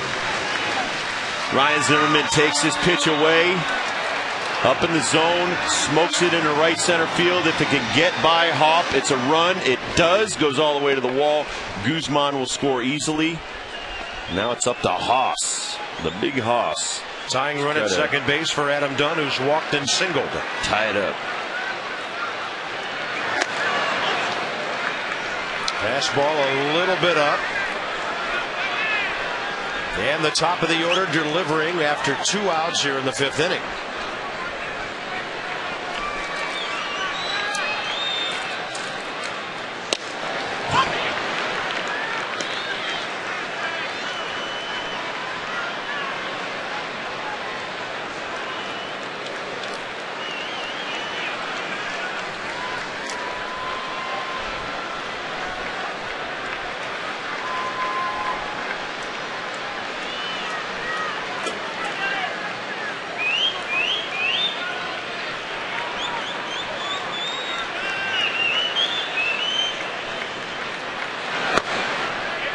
And Dunn with that superior batting eye, taking another borderline pitch, 2-1. Well, and I give our hitters a lot of credit. Marquis has some really good stuff, a lot of movement on his pitches. They have made him work, especially in this inning. Some really nice approaches tonight at the plate. And Dunn goes left side. That ball corralled by Ian Stewart, and Dunn beats it out. It's his second infield hit of the night, but Ian Stewart did save a run. And the Nats have 4 hits in a row. Gotta be kidding me on that play. And a visit from the pitching coach, Bob Apodaca. Long way to go for Stewart here. Yeah, this is just ridiculous. Stewart makes an unbelievable diving play. They're putting the shift on Dunn. He gets up on his behind and throws it all the way to first base and almost gets done. Adam Dunn still a few behind Niger Morgan, though, in infield hits this year, even though he has 2 tonight. I mean, it was amazing he caught it, as you said. He saved a run by making the stop, and he still threw a strike from his butt. Watch this right here. Broken bat, he dives, no time, throws it. And he got the throw on line. Are you kidding? That's unbelievable. I mean, some guys would have thrown that ball 20 feet up the line. So here's Josh Willingham with a tying run at third. 2 outs here in the 5th. Josh is 0 for 2 with a couple of ground balls. And after my conversation with him today, I take it that he's not real fond of sinker ball pitchers. He said last night after one sinker, he looked up at the scoreboard that said 98. And that's when he gave us that wow that we saw.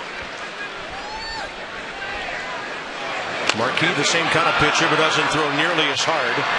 And he's overmatched Josh twice tonight. The Nats will pick up a couple on 4 hits. They've left 5. It's a brand new ball game, though, and it's 4-3 into the 6th.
Of the glove rolls through, snow cone, the hammer squeezes it tight for the Coors Light Freeze Cam.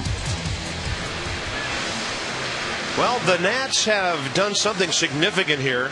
After Colin Ballister only got 4 outs, it's the 6th inning, and because of Saul Rivera, now they're only employing their second reliever of the night, and Ron Vallone is on to face Jason Marquis. Vallone, 44th appearance.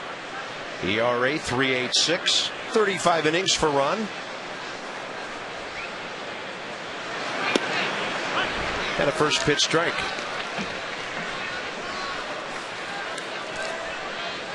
I bet that Willingham could crush a beer can with 2 fingers. The hammer. Oh, man.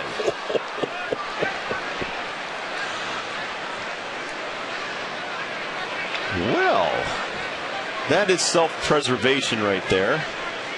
And it exploded Marquis' bat. Watch this, right at him. Bam! I guess you got sawed off.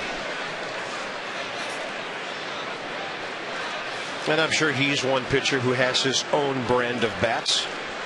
Yeah, but it's not the same special kind of wood the everyday players get. They get better stuff, huh? Way better stuff. Wow. You think Marquis gets the same kind of wood Albert Pujols gets? Come on. I don't know. Like the tree that fell off the truck. That's what the pitchers get. And it's like they grew some, sapling from birth for Albert Pujols. Come on. He's got his own orchard somewhere. Exactly. This is Albert's row. This is Joe Mauer's row. Yeah. No visitors allowed. Those over in the garbage bin, that's the pitchers. Okay, I get your point. The minor leaguers used to get some kind of pressed wood that wouldn't break, but it wasn't really wood. It's like some kind of plastic wood. That marquee hanging tough here. That way they could save money. The ball didn't like jump off that bat. Yeah, the minor leaguers don't get the great stuff either. What if you're #1 draft choice? You get good stuff. Okay.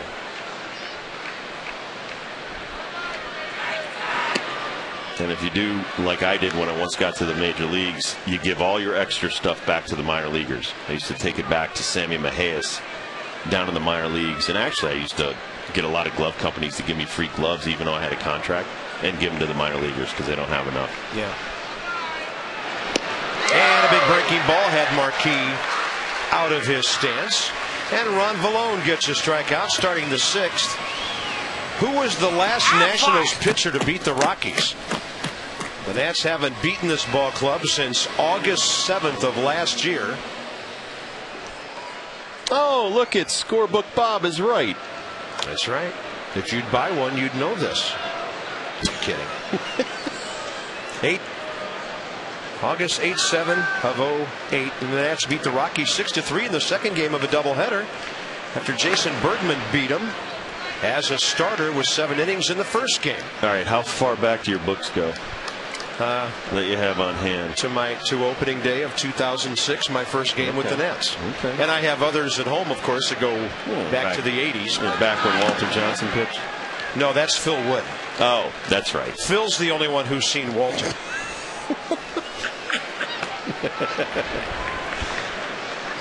Yeah, Johnny Holiday just saw Ty Cobb, but yeah, Phil goes back to Walter Johnson. I heard Johnny once challenged Ty Cobb to a fight. And he didn't even have Ray Knight at his side. That's by how the tough way, Johnny Holiday was. Ray's not the guy you want to fight. Yeah. Gold Glove champ. There's Bergman. Although now I might slap Ray and run away. I don't know. I don't think Ray can catch me. I've seen you on the treadmill. I'm pretty sure you can take him in that regard. Run away. Carlos Gonzalez 1 for 2 with a walk and an infield hit, and it's inside 2-1.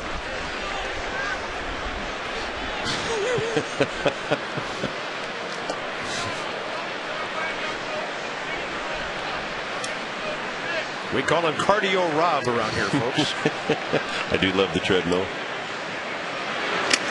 Ouch. Well, could be heard up here. That might have gotten some hand and some bat. I think that got 3 people on that one. I think it hit Gonzalez, deflected off Bard, and smoked the umpire. No, I just got Josh off the arm and the head. Wow. That's why you wear protection, kids. 1 on, 1 out, and Dexter Fowler, the hitter. Fowler has walked and scored, driven in a run with a triple. But thanks to Saul Rivera, was stranded back in the 2nd. He was at third base with 1 out. 4-3 Rockies. This is a real important inning with the Nats having just scored. Agreed. Got Bergman up in the bullpen. Get some outs right here. Get your offense back up on the field.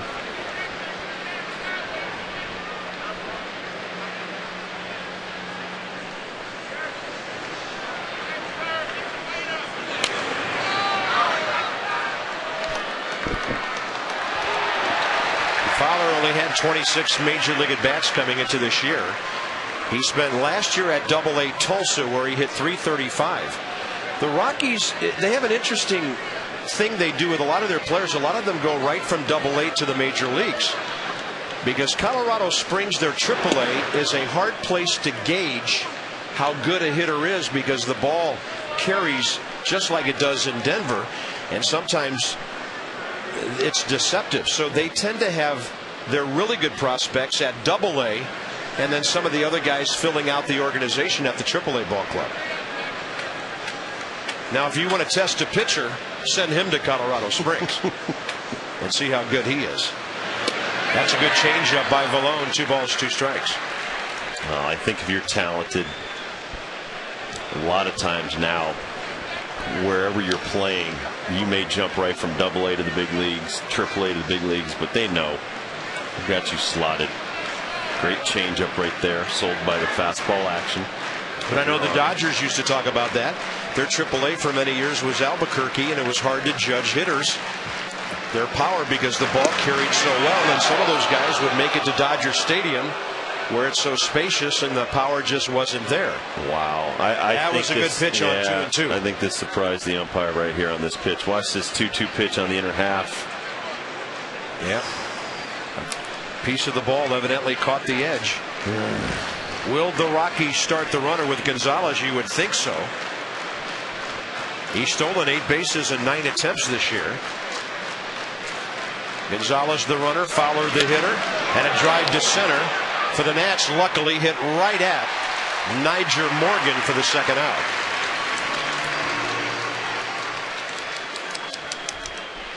And Helton will be up there. He's walked 3 times. There's Sean Burnett in the bullpen, and we're going to cover the bases with Sean tomorrow.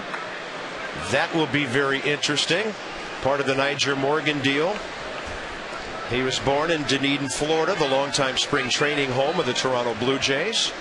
Wellington, Florida High School. And there's a lot of good Division I and Major League players in different sports that have gone to Wellington. And he was Pittsburgh's first-round pick in 1999. You'll learn a whole lot more about Sean Burnett as we cover the bases with him tomorrow night. Todd Helton walks number 59, 60, and 61 here tonight.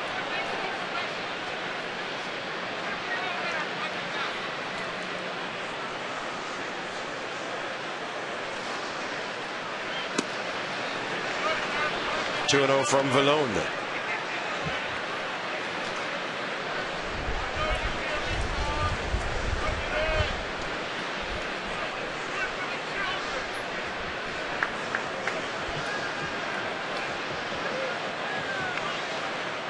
Carlos Gonzalez, 8 of 9 this year, but with the left-hander looking at him, he hasn't come close to trying to steal yet.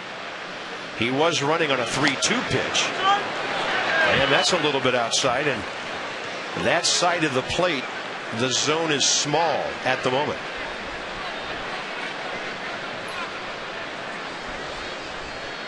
Dangerous hitter, Tulowitzki on deck.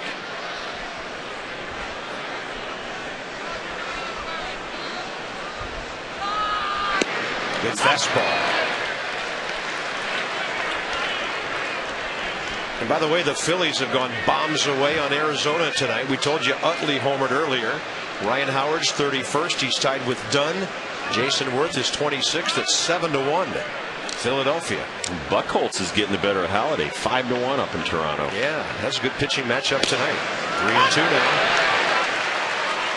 And the Braves are really spanking the Mets tonight, 11-2 in the 6th inning at Citi Field. It'll be a good wild card coming down the stretch. Tampa Bay and Boston play each other 10 more times. Fastball, outer black. 3-2. I think he throws him a breaking ball. What do you think? I would. Lefty-lefty matchup. Runner moving. How about that? He threw him a straight one, and then Vallone, who probably should have had it, deflecting it up the middle, first and third, and Ronnie Belliard will run the ball in. Yeah, don't mess around. Gonzalez has some wheels. Well, remember what Josh Willingham did to the lackadaisical Reds on Sunday. As Bob said, this may have been hit a little bit slower than Vallone thought. He reaches out to catch it and deflects it. I don't know. Guzman might have had a play on that ball. Now this is dangerous with Tulowitzki, and so dangerous that Jim Riggleman may want the ball from Ron Vallone. Bergman's been ready for a while.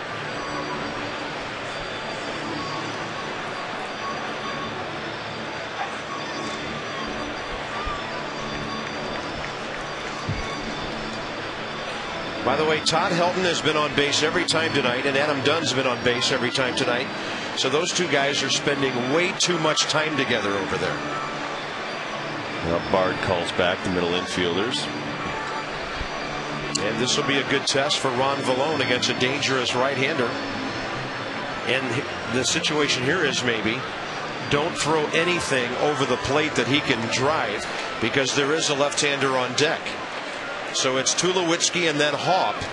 And this approach to this hitter will be very interesting to watch.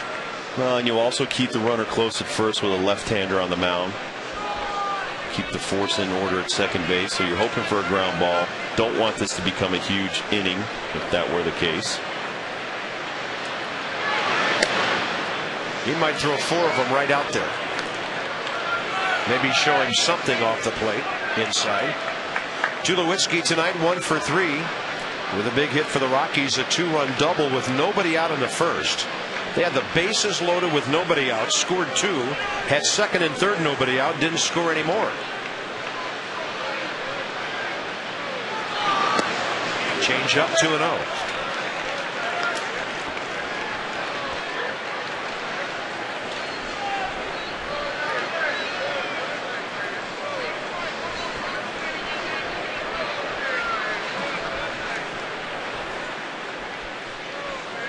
When the Nationals played the Rockies last year, Tulowitzki was the number 5 hitter, and Haup was the cleanup man.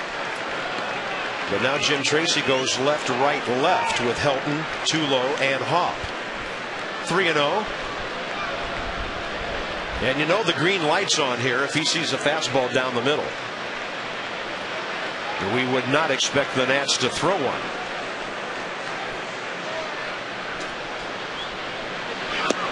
He was taken, and that was belt high.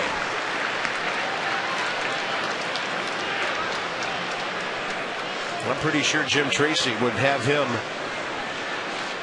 wanting to swing, but he took it. And here's Haup on deck. He's walked twice.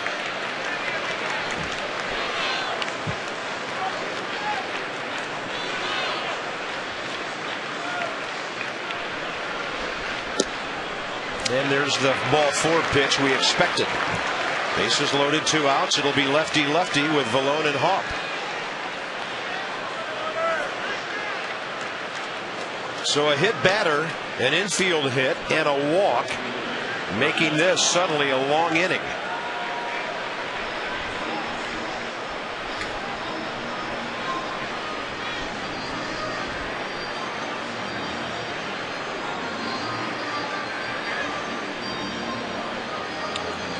Ladies' night tomorrow night. Hope you can come and join us. There's a happy hour for the girls at 4:30. Special deals available, 888-632-NATS or nationals.com. And then Prince fielder Ryan Braun and the Milwaukee Brewers will be here for the weekend. A 4-game series that goes through Monday afternoon.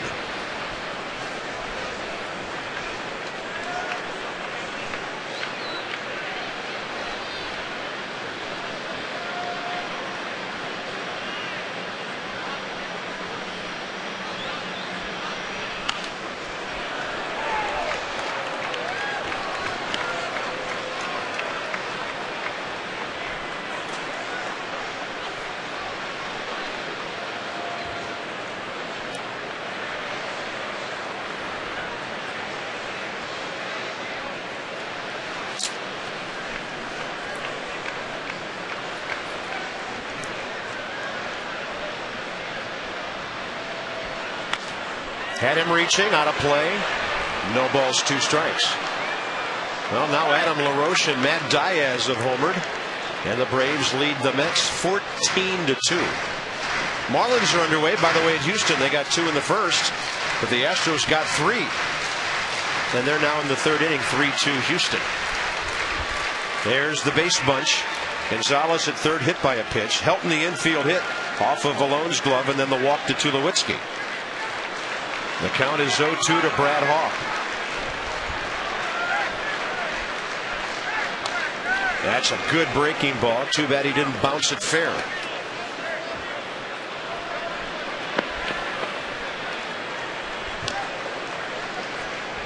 Haup hitting Below 260 against left-handers this year. That's probably why Riggleman wanted lefty-lefty here. 321 versus right-handers. 400 on base percentage for Hop. Most of his power off of righties. 13 homers versus the 4 lefty-lefty. And the 0-2 pitch again. Swing and a miss. And for the third time tonight, the Rockies have stranded the bases loaded. 10 in the game. It's a 4-3 contest into the bottom of the 6th.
Of summer here. Quite a ball game. 4-3. The Nats coming up. The bullpen, and except for that one swing when Rivera gave up the home run, just really good so far. Well, yeah, but you know what? Saul had to go through the order a couple of times because your starter couldn't. Did a fantastic job. Gave the Nationals a chance to come back, and now they're within striking distance. Ron Vallone, bases loaded, got Hopp to strike out for the second straight inning. So bottom line, bullpen doing the job tonight. Now it's up to the offense to bail out the starting pitcher, Ballister. Bottom of the 6th, Elijah Dukes 0 for 2 with a couple of ground balls. Up and in from Marquis, ball 2.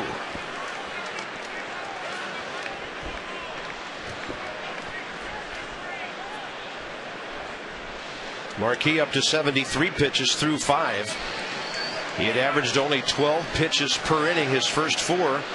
The Nats really made him work long and hard with those 4 2-out hits. And Dukes just got under that one. Carlos Gonzalez in left field for the first down. Jorge Sosa is up. Vallone, Bergman, Burnett, and Clippard all had to pitch last night. Bergman an inning and a third, and Clippard an inning and 2/3.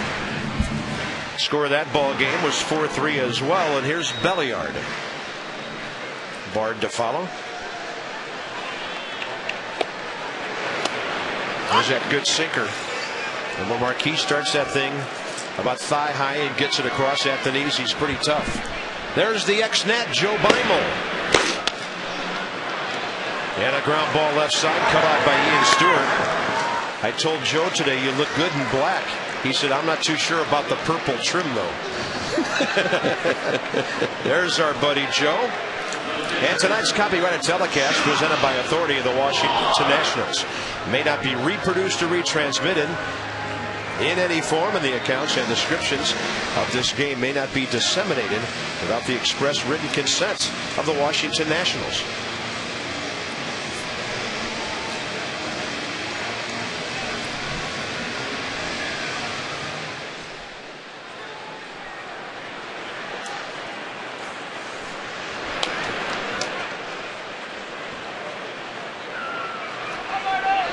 There's the newest Nat, infielder Mike Morse on deck. And Josh Bard can extend this inning like he did back in the 2nd. Now here's a guy who can hack. He's put up good offensive numbers everywhere he's been. Well, the issue is our 1-2-4 hitters are leading National League in hitting since the All-Star break. 1-2-4 hitting 342, 166 for 486. It's the rest of the batting order that needs to pick it up a notch. Yep. So there's going to be nights where the top of the order does not hit. You need the bottom guys to contribute. Tonight, one of those nights where you need some runs from the bottom to win this ball game. Well, starting the night, Duke 6, 244. He's 0 for 3. Belliard 230. He's 0 for 3.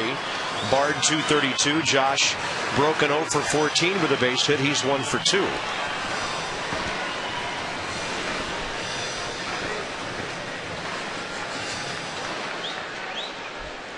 And this is Elijah Duke's time to prove that he's an everyday player as well.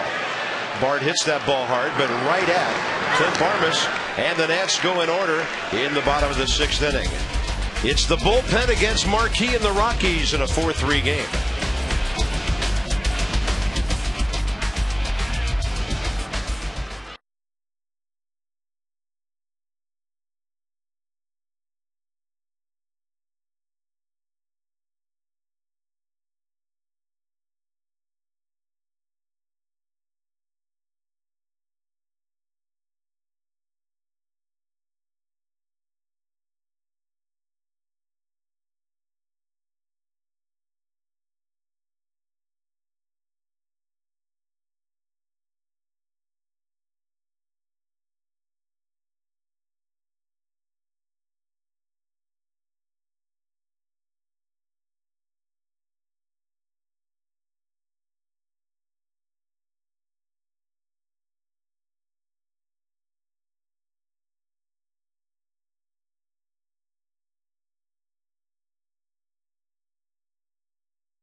Here's our game summary. Niger Morgan has scored a couple of runs tonight, and that's the job of any leadoff man. He has also stolen a base, and he has his 44th multi-hit game of the year. Ryan Zimmerman, 2 RBIs. He's up to 80, and Saul Rivera, is he the bullpen savior? We'll find out a little bit later.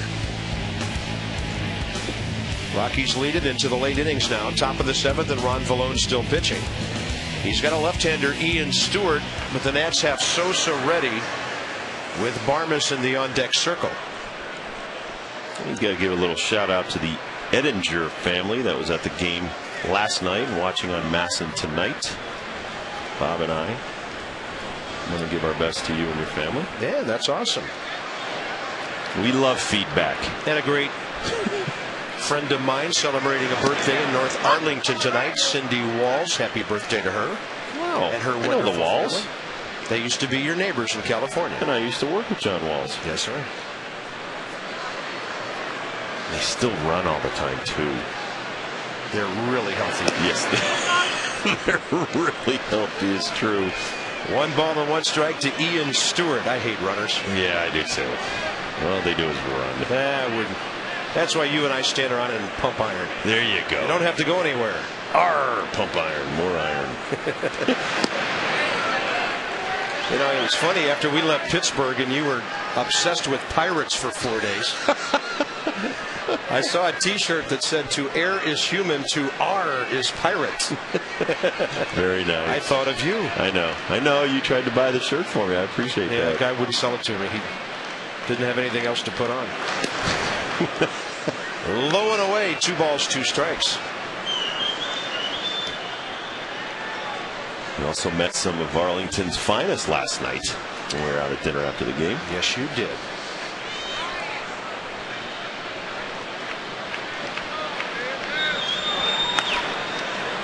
That was a breaking ball that was sitting a little bit, but Ian Stewart was late for it.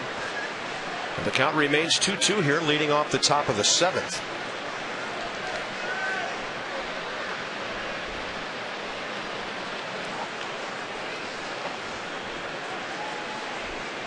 Rockies 4, Nats 3. Colorado's won 6 straight over Washington going back to last year, and 3 straight in this ballpark. Ron Vallone trying to get inside on Stewart. He was with the Rockies for 22 games back in 01.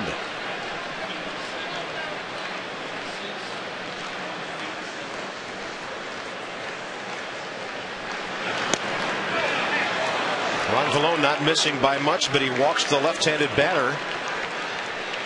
And that's been Vallone's deal this year. As many walks or more than strikeouts.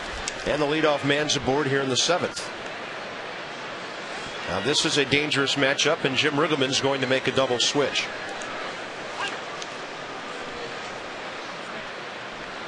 Looks like Alberto Gonzalez is going to come out and replace Ronnie Belliard. He will bat 9th on the double switch. And the new pitcher, Sosa, who's been warming up, will be in the number 7.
Tonight.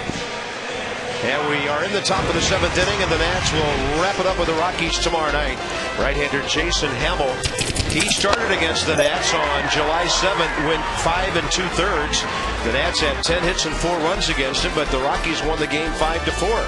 Garrett Mott goes for the Nats, and he has been a winner in 2 of his last 3 starts, and the Nationals have won all 3 of those games.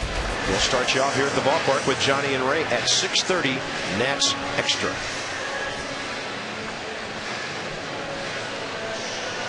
So Gonzalez plays second base and bats 9th. He'll lead off in the bottom of this inning.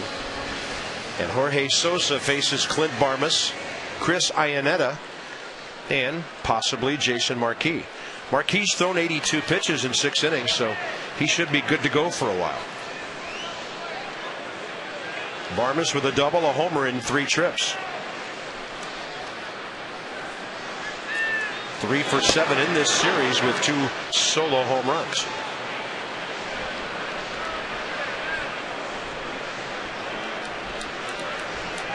The Rockies and the Phillies are the only teams in the National League scoring over 600 runs this year.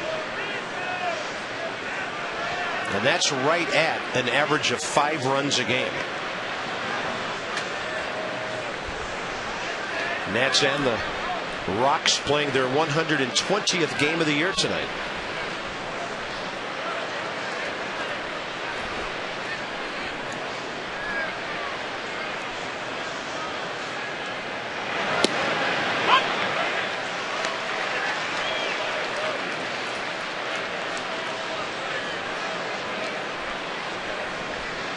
Well, Sosa has a very live fastball, great arm. Sometimes falls in love with the breaking ball a little too much. It's been its undoing a couple of times.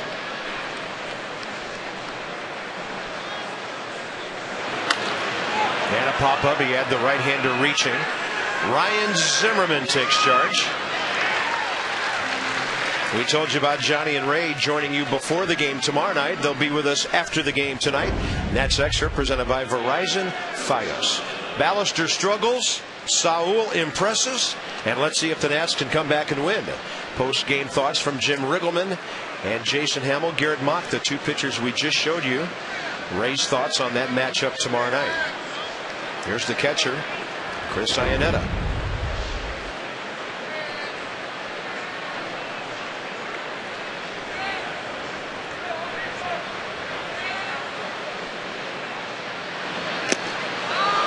There's some of that high gas.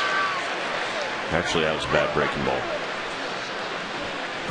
87's pretty hard for a breaking ball. Yeah, it was. But he could throw it in the mid-90s. Good thing it was a little further away, huh? Mm-hmm. Like I said, sometimes he drops down and tries to help it. There's another one. Coming into this season, Sosa, who hasn't been back in the league that long, has had a 4-3 strikeout to walk ratio. Tampa Bay, Atlanta, St. Louis, the Mets, all of his stops since 02. 455 walks, pardon me, strikeouts, and then 324 walks. You could look at him and Jesus Colome and guys like that, and that ratio can be an undoing of a guy with a great arm.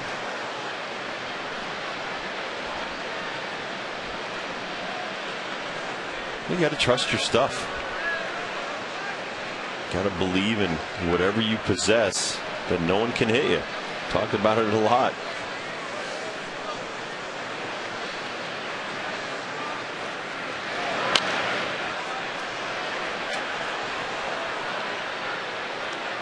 Some of the best pitchers in the history of this game, guys like Tom Glavine and Greg Maddux,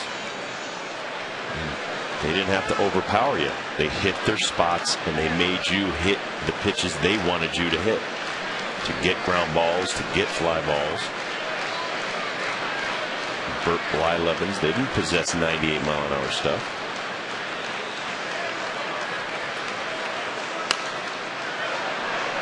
Jim Palmer, Gaylord Perry.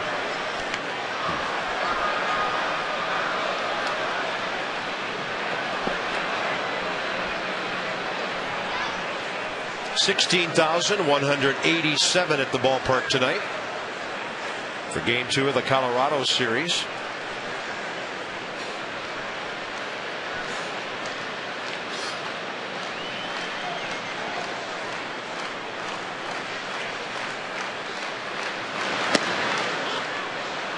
Keeps nibbling with that slider, and the count's 2-2.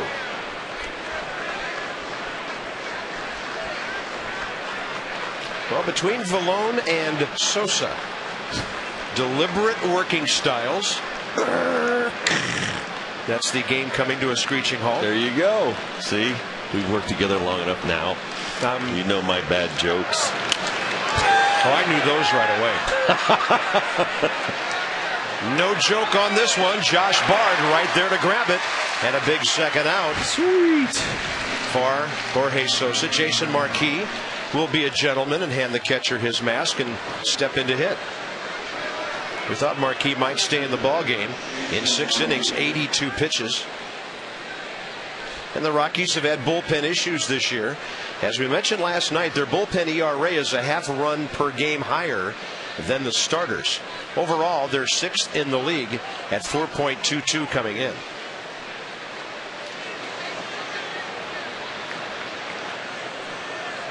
Marquis 1 for 3 with a double and a run scored. Ooh, and that one gets Brian Knight changing directions.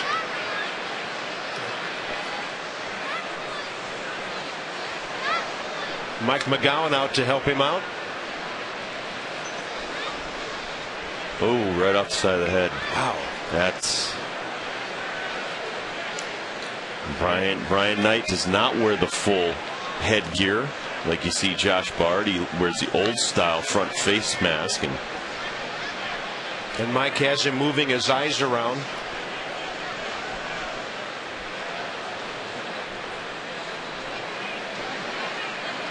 You think Mike asked him, okay, what night of the week is it? Where are you?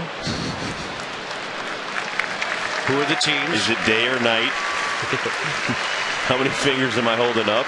Brian Knight is the junior member of this experienced four-man crew. And Dana DeMuth, the longtime crew chief, who's in his 26th year, came in from second base to check on his young guy. We're glad Brian's okay. 0-1 to Marquis.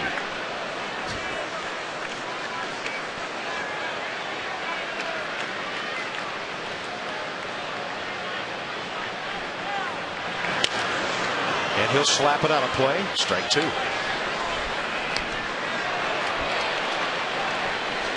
Marquis making like Craig Biggio with the front elbow padding. You've got to do that if you're a pitcher. That's your throwing elbow, and that's your bread and butter, your money maker, as Rob calls it. It is your money maker.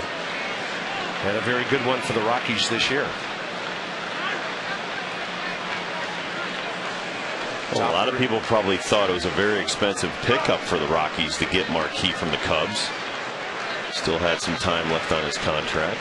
Traded for Luis Vizcaíno, a right-hander, back on January 6th. I don't even think Vizcaíno's still with the Cubs. You know, you've got to have experienced pitchers in Coors Field. Yeah, and you know, the Rockies have a great core of young position players, but it's not the same there for pitchers. Guys got to have some guts, and obviously Marquis has that and experience. And he has a sinker, which is good up there. And that ball hit to left. It'll back up Josh Willingham just a bit. And the Nats bullpen continues to keep this thing close. Seventh inning stretch time. Gonzalez to lead off in a 4-3 game.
And 7 AAA starts, including tonight. He has now pitched 34 in a third inning. He struck out 31 while walking 12. Bob?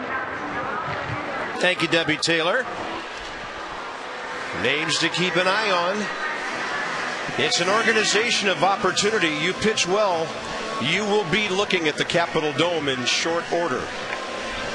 And here's Jason Marquis coming out for his 7th inning of work. So if he makes it through this frame, the Rockies will have gotten at least 15 innings from their first 2 starters in this series. Alberto Gonzalez in the number 9 spot, and then Morgan Guzman, hopefully Zimmerman here in the bottom of the 7th. Now Alberto Gonzalez showed some signs of life with base hits his last 2 times up last night, and before that, don't forget, he had lined out hard to the pitcher. The Rockies came in tonight with a 1-game lead in the wild card. If that stays fair, it's a base hit, and the Nats get a break, and the tying run is on base. And only 4.5 back of the Dodgers, so they're playing these games like it's a playoff type game. Every win is huge. The last 42 games of the season. It's a swing and bunt right here. Unless Stewart can come up with a barehanded, unbelievable play, that's a base hit. And that's going to do it for Marquis. That's not exactly knocking a guy out. That's a phantom punch. So the Nats dribble him right out of the ball game here. And Alberto Gonzalez has base hits now in 3 consecutive at bats. Marquis goes 6+, 9 hits, only 1 strikeout. He only walked 1 National tonight, and he could be the winner.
Come out early because the first 15,000 fans will receive a free Frank Howard bobblehead. Part 2 of the collector's set presented by PNC Bank. To purchase tickets, call 888-632-NATS or visit nationals.com or stop by the Nationals Park box office, Bob. Bobble. It'll be fun. That's Saturday night. And here's Franklin Morales. This kid's only 23. And he was a starter at Colorado Springs last year and in 5 games for the Rockies. Doing a left-handed job for them out of the bullpen right now with a 2.74 ERA in 19 games spanning 23 innings and a slightly better than 2-to-1 strikeout to walk ratio. So what are the odds of Frank Howard being here?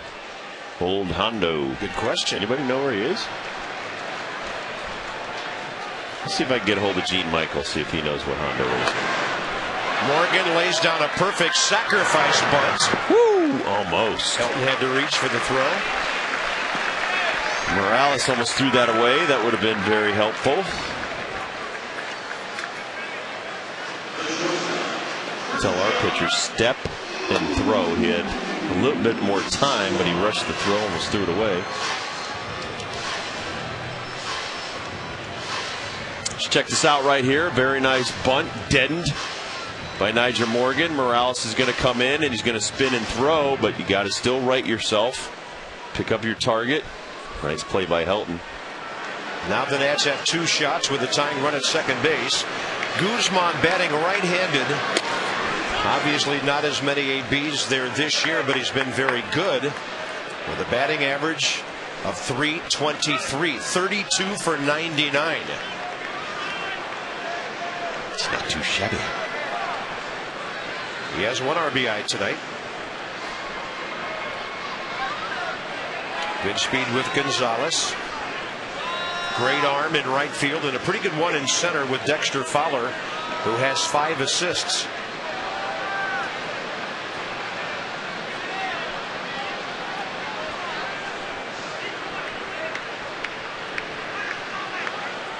Guzman hits it to right field. Gonzalez will be able to tag, we think. I don't know. Hawk will launch one to third. Woo. And Alberto's at third base with 2 outs. It'll be up to Zimmerman, who's already driven in 2 tonight. And we'll see if Jim Tracy stays with the left-handed pitcher.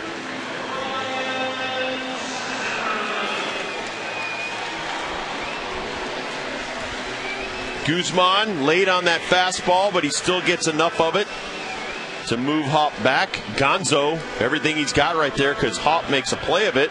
That's why you slide too. Yeah. They're going to walk Zimmerman here and pitch to Dunn. Wow, that's the percentage play right there. Zim swinging a hot bat. You want lefty on lefty. Even though you're putting the lead run on base.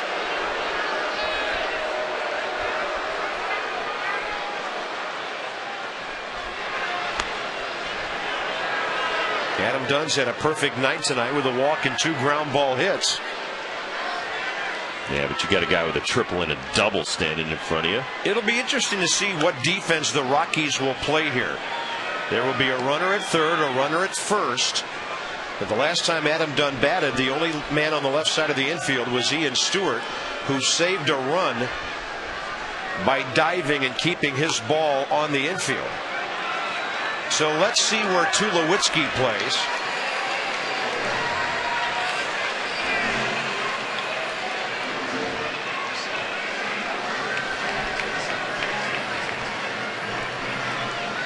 We need to make a correction on the tickets for the Friday with Steven Strasburg here. The tickets went on sale today. You don't have to wait till Friday.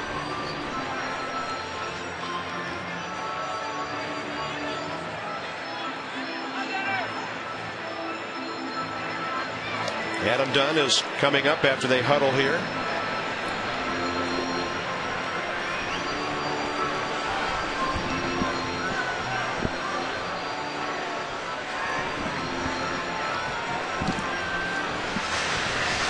So the tickets did go on sale today, and while the inventory lasts, you can get one of those 1,000 of them $1 tickets for Friday's game as we celebrate the arrival of Steven Strasburg in the nation's capital. 2 on, 2 out for Adam Dunn. And the tying run 90 feet away. Tulowitzki is on the left field side of second base. He's playing way up the middle, though. So there's the defense. They don't want to give up the lead by Adam Dunn just stroking a little ground ball to the opposite side of the infield. They want to at least make him earn it here.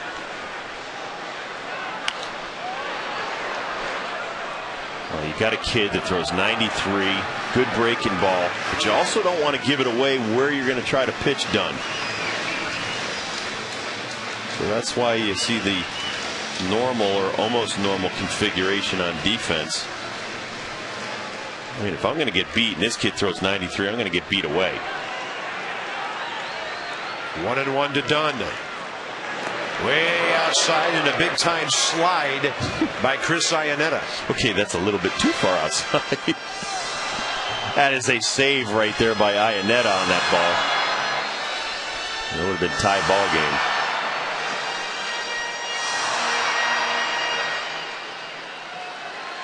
You would expect the young Morales to be a little bit over-amped facing Dunn right now.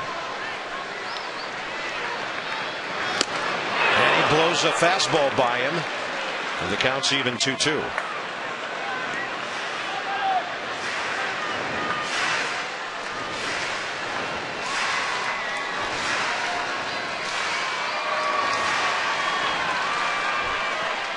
Alberto Gonzalez led this inning off with an infield hit. 2 outs later, Adam Dunn hangs tough with the lead runner Zimmerman at first, and the count remains 2-2.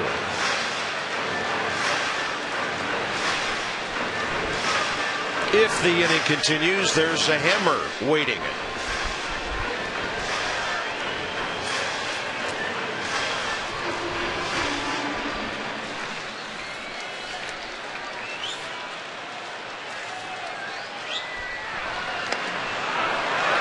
looks tough again. 95. And by the way, in the next half inning, we'll give you an update on the status of those tickets. Evidently, the $1 tickets online have sold out, but there will be more available on Friday.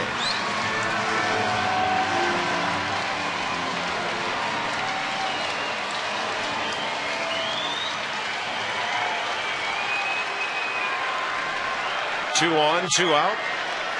In a one-run game, bottom of the seventh. And a big, slow breaking ball way outside. This will get Zimmerman moving at first. Todd Helton will go and play behind him now, which you really need to do against a left-hander like Dunn.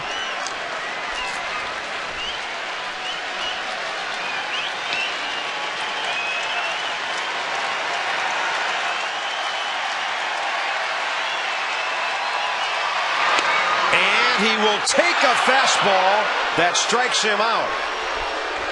Adam Dunn's 135th K of the year. The Nationals strand 2. They've left 7. 18 runners stranded in this game tonight.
Lots of folks hanging out in Netstown tonight, disappointed at leaving 2 more runners in the 7th inning. On to the 8th we go, top of the order.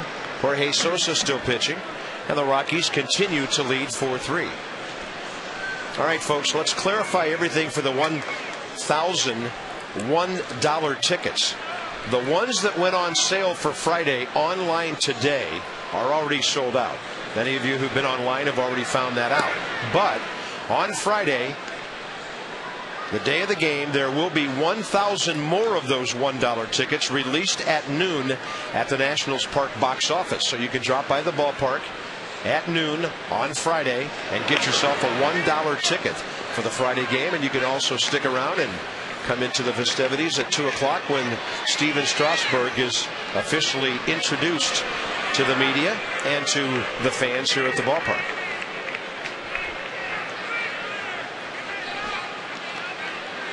Carlos Gonzalez 1 for 2 tonight with a base hit, a walk, and hit by a pitch. He jacks this one to right center. I don't think it's coming back.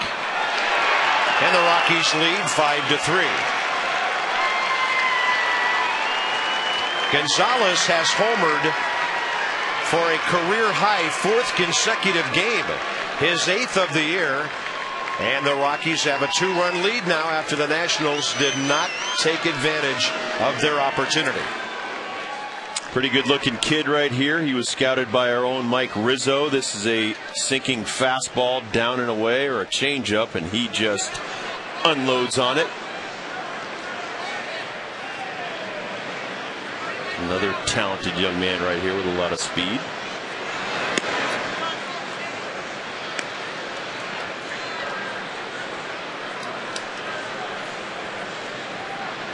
2 more homers for the Rockies tonight and 142 on the year. Second in the league only to the Phillies.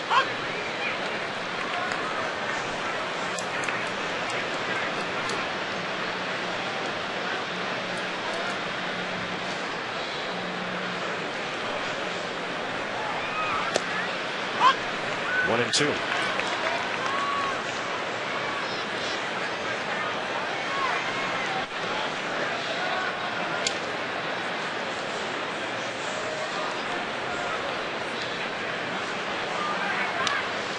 So they've hit 5 home runs in this series.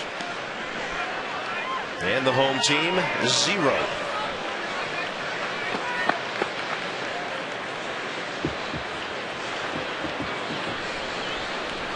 That's a great hitting coach. Former manager of the Rockies, Don Baylor. He was their manager in the mid-90s. And I remember going there to play him when he was managing. If it wasn't going well for his pitcher, he would pinch hit for a starting pitcher in the 3rd or the 4th inning, knowing he had the offense to come back and score lots of runs. He had an amazing offensive ball club. That's a good changeup away for the strikeout. He had Ellis Burks, Dante Bichette, Larry Walker, Andres Galarraga, and Vinny Castilla as his first 5 batters in that lineup.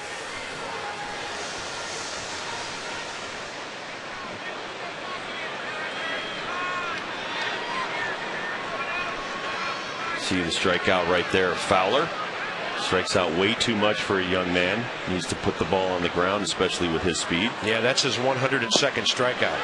That cannot happen when you're a young player who can fly. He's in the top 10 in the league in strikeouts. And that should be your #1 priority. Put the ball either down on the carpet or put it into play, but just make contact.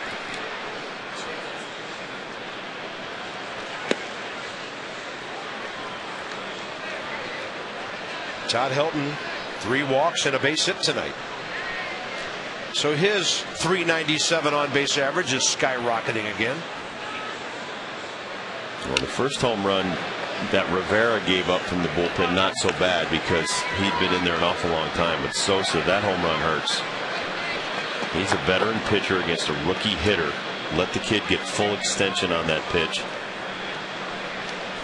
And on the heels of just stranding 2 runners, and your cleanup hitter standing at the plate taking a fastball to strike out. That's a tough way for that inning to end. There are times when Adam Dunn expands his zone and goes after those fastballs, but that time he didn't.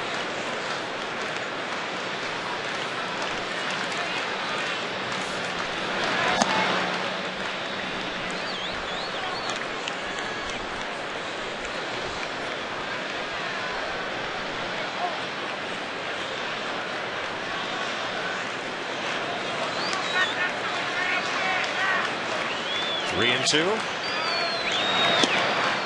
Todd Helton is on base for the 5th straight time tonight.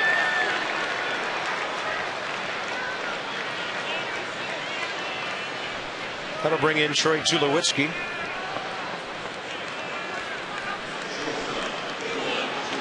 Who leads the Rockies in double plays grounded into with 18, including 1 tonight.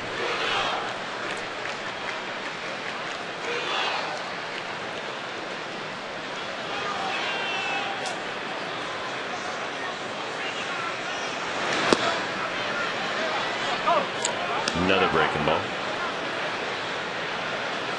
That's what you call throwing an out pitch on the first pitch, right? Absolutely. And it's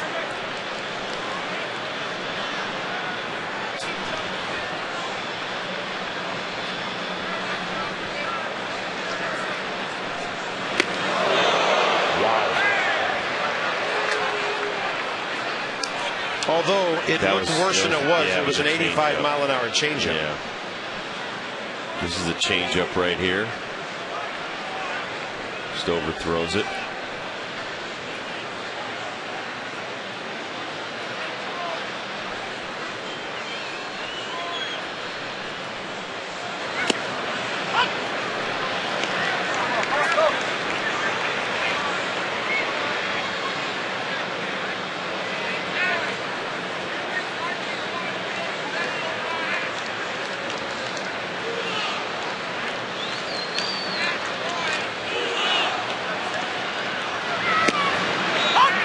And he gets a generous high strike call.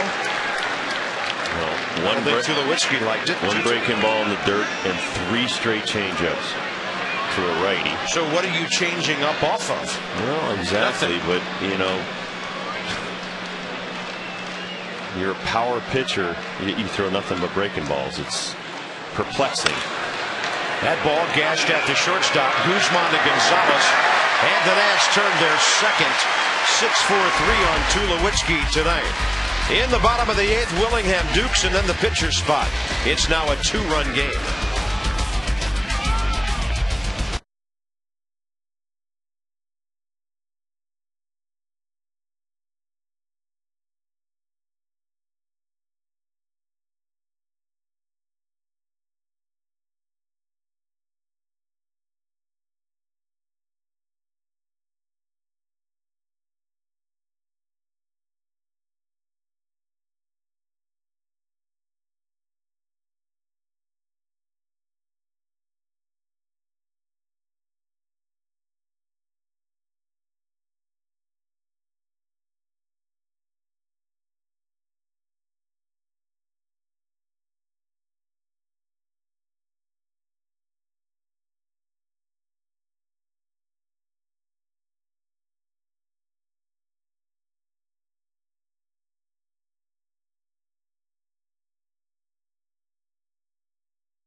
Brought him home. Zimmerman also had an RBI in that inning. And the Nats have been battling back, but they're behind 5-3 into the bottom of the 8th inning. AT&T, the nation's fastest 3G network. Your world delivered. Rob has referenced Rafael Betancourt a time or two in this series. They've been looking for arms in their bullpen like Joe Beimel. And this former Cleveland Indian who they got for minor league right-hander Connor Graham on July 23rd. Betancourt is 34 years of age.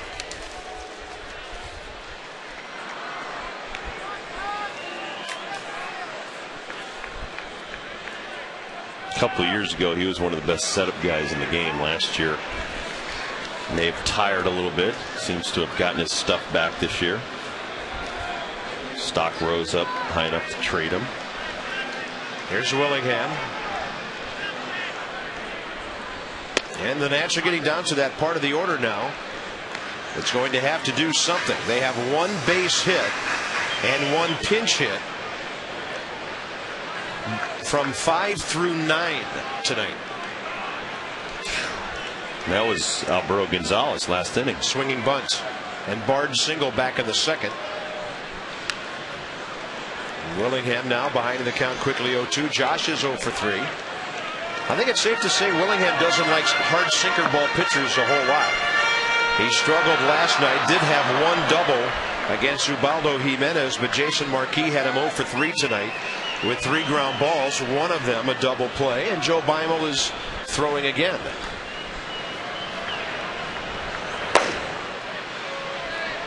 That might be if the Nats decide to pinch hit Willie Harris for the pitcher later in this inning. And Willingham will fly one to Brad Hoffman right. Nats are down to their final 5 outs. In fact, I think they're pretty sure that Willie Harris would be the pinch hitter, because there's a right-hander out there, and the only other available player is Mike Morse, just up from the minor leagues, because Will Nieves would not bat in a situation like that. So Betancourt gets one out. He takes on Dukes here. 2 grounders and a fly ball. Elijah 0 for 3.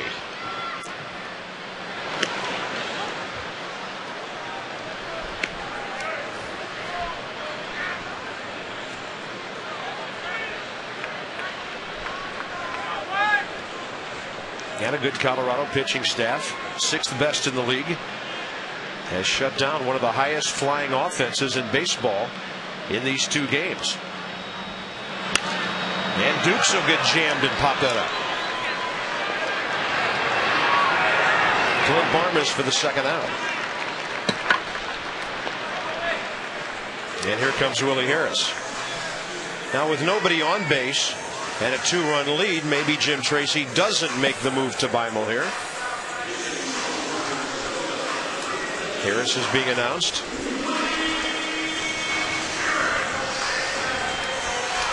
Beimel probably would have come in had one of those 2 men reached base. Although at times, Joe's better against righties than he is lefties. A big sweeper of a curveball down and in on righties. Sometimes lefties will flip that into left field. So Harris batting for Sosa here. Willie is a pinch hitter.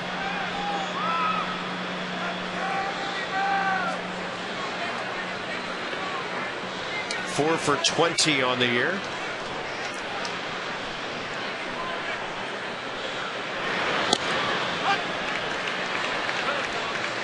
And Willie's .224 batting average is a testament to how tough it is to keep your numbers up when you're just not getting many at bats. Pretty good numbers against the Rocks. Yeah. No, you were right with that. It's tough not to be an everyday player. And he did get some consistent playing time.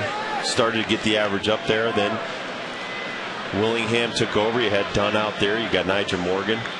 Then Elijah Dukes came back. Dunn went to first. Your outfield was set because everybody was swinging the bat well. Need consistency at this level, especially with hitting. It's timing. It's just keeping that mental edge. Hard to come off the bench and be a pinch hitter or a once or twice a week player.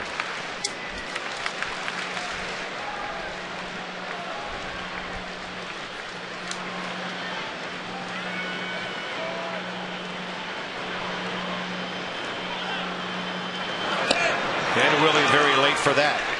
The Nats go in order in the 8th. 9th inning coming up. Rockies lead at 5-3.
And one final installment from third base coach Pat Listash.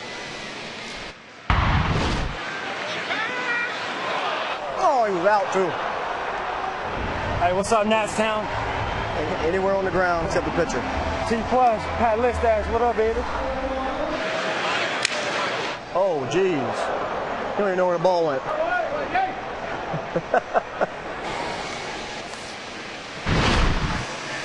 How about Niger Morgan? We don't even have him wired tonight, but he's always becomes wired. the star of the show one way or the other. What's up, Nats Town? You got to love that kid. Tony Plush, Pat Listash, and Mike McDougal needs some work. Cliff Lee, 9 innings pitched, 2 hits, no runs tonight again. 4-0 with the Phillies. Wow. He has allowed 3 earned runs now. And he got some run starts. support. 8 runs on 13 hits. Didn't really need it, just needed 1. Wow. Let's see what the Marlins are doing.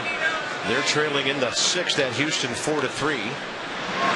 Humberto Quintero with a Houston home run. And the Marlins will have to win that. They're still in the divisional race. They're only 5 back of the Phillies right now, pending their outcome. So they're in 2 races.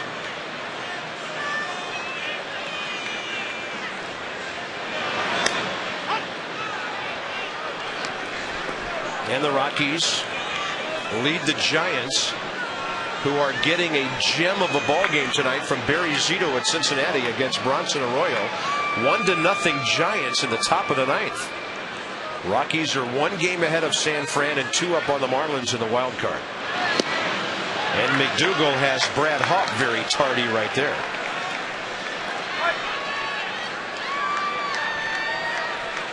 See how 96 moves with McDougal, sinks right away. Brad Hawk thinking this guy had to get some work against me.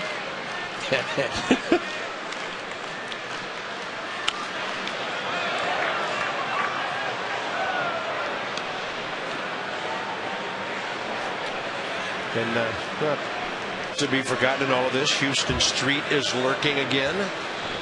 We've been down that street before. Yes, we have. And the Nats almost got to him last night. But he has 30 saves now.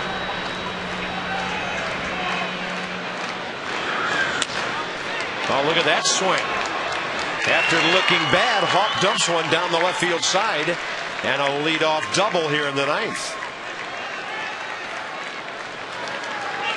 It's not like the Rockies are pounding the Nats into submission here, Rob, but the timing of their hits always seems to be perfect. Well, very timely, especially the home runs that came off the bullpen. 1 off Rivera, 1 off Sosa, and now Hawk just kind of throws one down the left field line. They're very professional hitters. They're very, very confident. And they're not a lot of big, long-term veteran guys. Yep. But I think you could easily say, though, that playoff and World Series experience a couple of years ago really grew up some of those guys in a hurry. Well, and Don Baylor's just an excellent influence on these guys. Their approach at the plate, they stand up there with 2 strikes and still feel that they have the advantage. It's everything in this game, just having that mental edge. The Rockies won 90 games 2 years ago. They went 20-8 in September, including 14 of their last 15. They beat Arizona in that crazy 1-game playoff. And then they kept on winning. Phillies, Arizona. And as they went to the World Series to be swept by the Red Sox, they had incredibly won 21 out of 22 games. Nobody does that in September and October. It was their first winning season in 7 years when they won 82 games in 2000. And these kids matured in a hurry through that experience. They didn't know any better. There's a ground ball pulled to the right side by Ian Stewart. Adam Dunn will do it himself. But Brad Hawk's over to third with 1 out. And then last year the Rockies fell back and only won 74 games. 10 games behind the Dodgers, 8 behind Arizona. Does that say 15-2 Atlanta over the Mets right now? Yes. Okay, well, Atlanta and Florida, who are both fighting for that wild card berth, they have 10 more games against each other. So a lot of great pitching yet to be done between those two ball clubs. Barnes and a hot shot. Zimmerman comes home to Bard. 5-2-5 on that rundown. It was obviously a contact play, but quite honestly, when you're trying to get a third insurance run, that's not a real good base running play. I know that it's a tough angle over there, but that ball was right at a man standing maybe 10 feet away from the base runner. I agree with you, Bob. I mean, should be a one-way lead, station to station, one out, ball hit on the ground, you got to freeze. Hop started leaning towards home, took a couple of steps. Got to know who's playing third base also, and that guy is hot with a glove right now as well as a bat. And the Rockies have made a couple of base running mistakes between third and home tonight.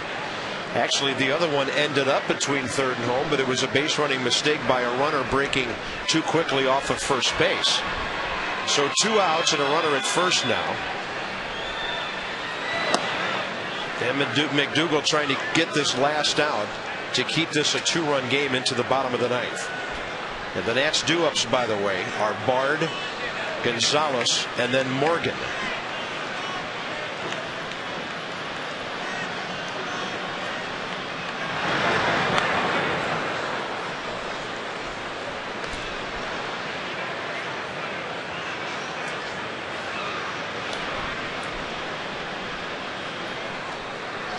Chris Iannetta 0 for 4 tonight.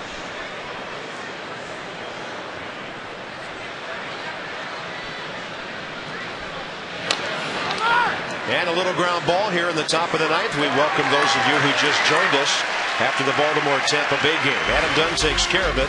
The Nats go to the bottom of the ninth, and they're down 5-3 to the Colorado Rockies.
He'll get the call for the second night in a row. The Nats almost got to him last night. He gave up 3 hits in the ninth inning, but only 1 run because they were all singles. Then he got Ryan Zimmerman on a broken bat, flare to left to end the ball game. So he continues to pay dividends after that deal that brought him over from Oakland as part of the Matt Holliday transaction.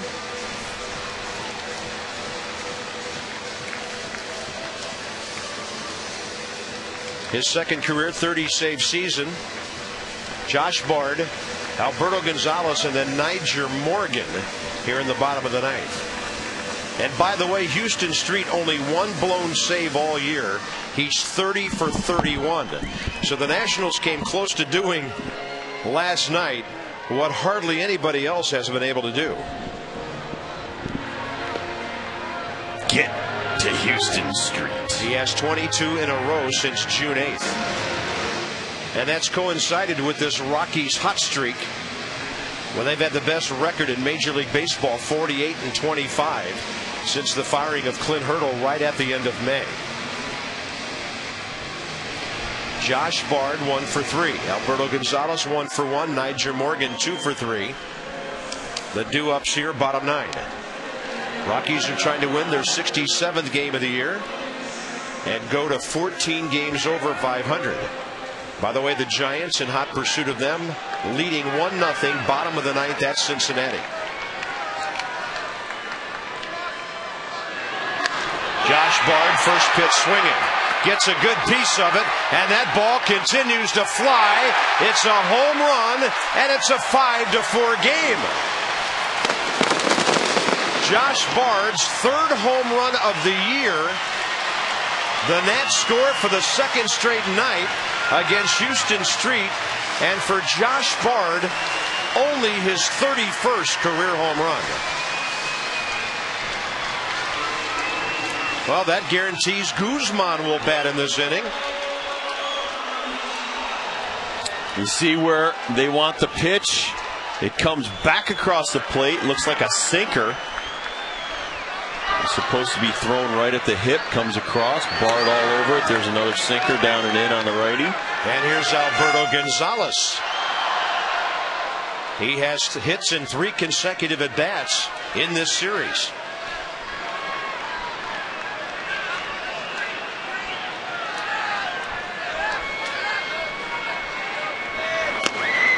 That's a nasty knee-high fastball. There's the same type of sinker that he was trying to throw Josh Bard. Bard jumps all over it, almost like he knew it was coming. Nobody out, 1-run game. And Gonzalez will tap it left side. Tulowitzki on the run. Plays it perfectly for the first out. It's now Morgan and Guzman, and if either of them gets on without a double play happening, Zimmerman will bat here in the 9th. Well, I give that side of the infield a lot of credit tonight, Bob. Stewart made a play on Dunn earlier in the ball game that saved a run. Tulowitzki has eaten up almost every ball that comes his way. Yep. They save a lot of runs by what they do on that side of the infield. 2 years ago when they went to the World Series, they had the #1 rated defense in the league. They're always in the top 5 or 6. #1 defense of all time. Best in Major League history. I think they only had 69 errors in 162 games. 0-1 to Morgan, 2 for 3 with a sacrifice. A stolen base and 2 runs scored, and he's behind 0-2. Evidently that home run got Houston Street's attention.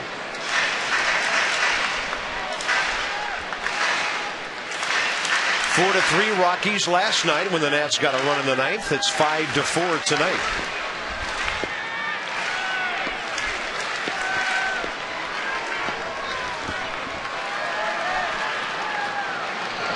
Morgan an 0-2, and he had to swing. It was close enough. It'll be up to Guzman now with 2 outs. And I wouldn't be surprised to see Christian Guzman swinging early in the count. When this guy gets you 0-2, you are swinging at his pitch.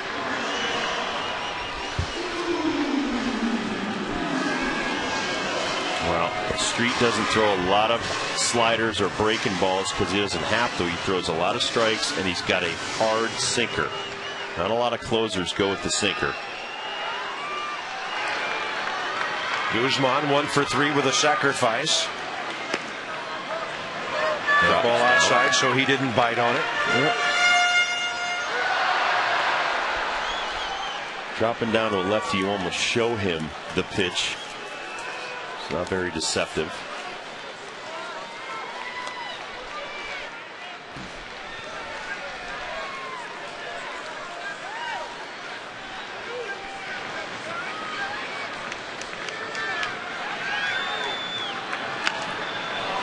I thought he might swing at the first strike he sees.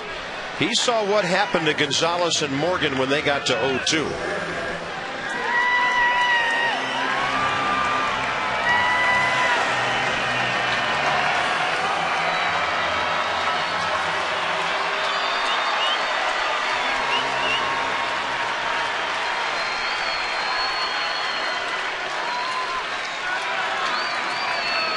Guzman, hot shot. And the Rockies pick it again. They win the ball game as they continue to play outstanding defense behind their pitchers. 4-3 last night, 5-4 tonight. Well, Bobby had a hard sinker baller last night. Marquis, another hard sinker baller tonight. Not quite like Jimenez. And then they get it to Street and get the victory by 1 run.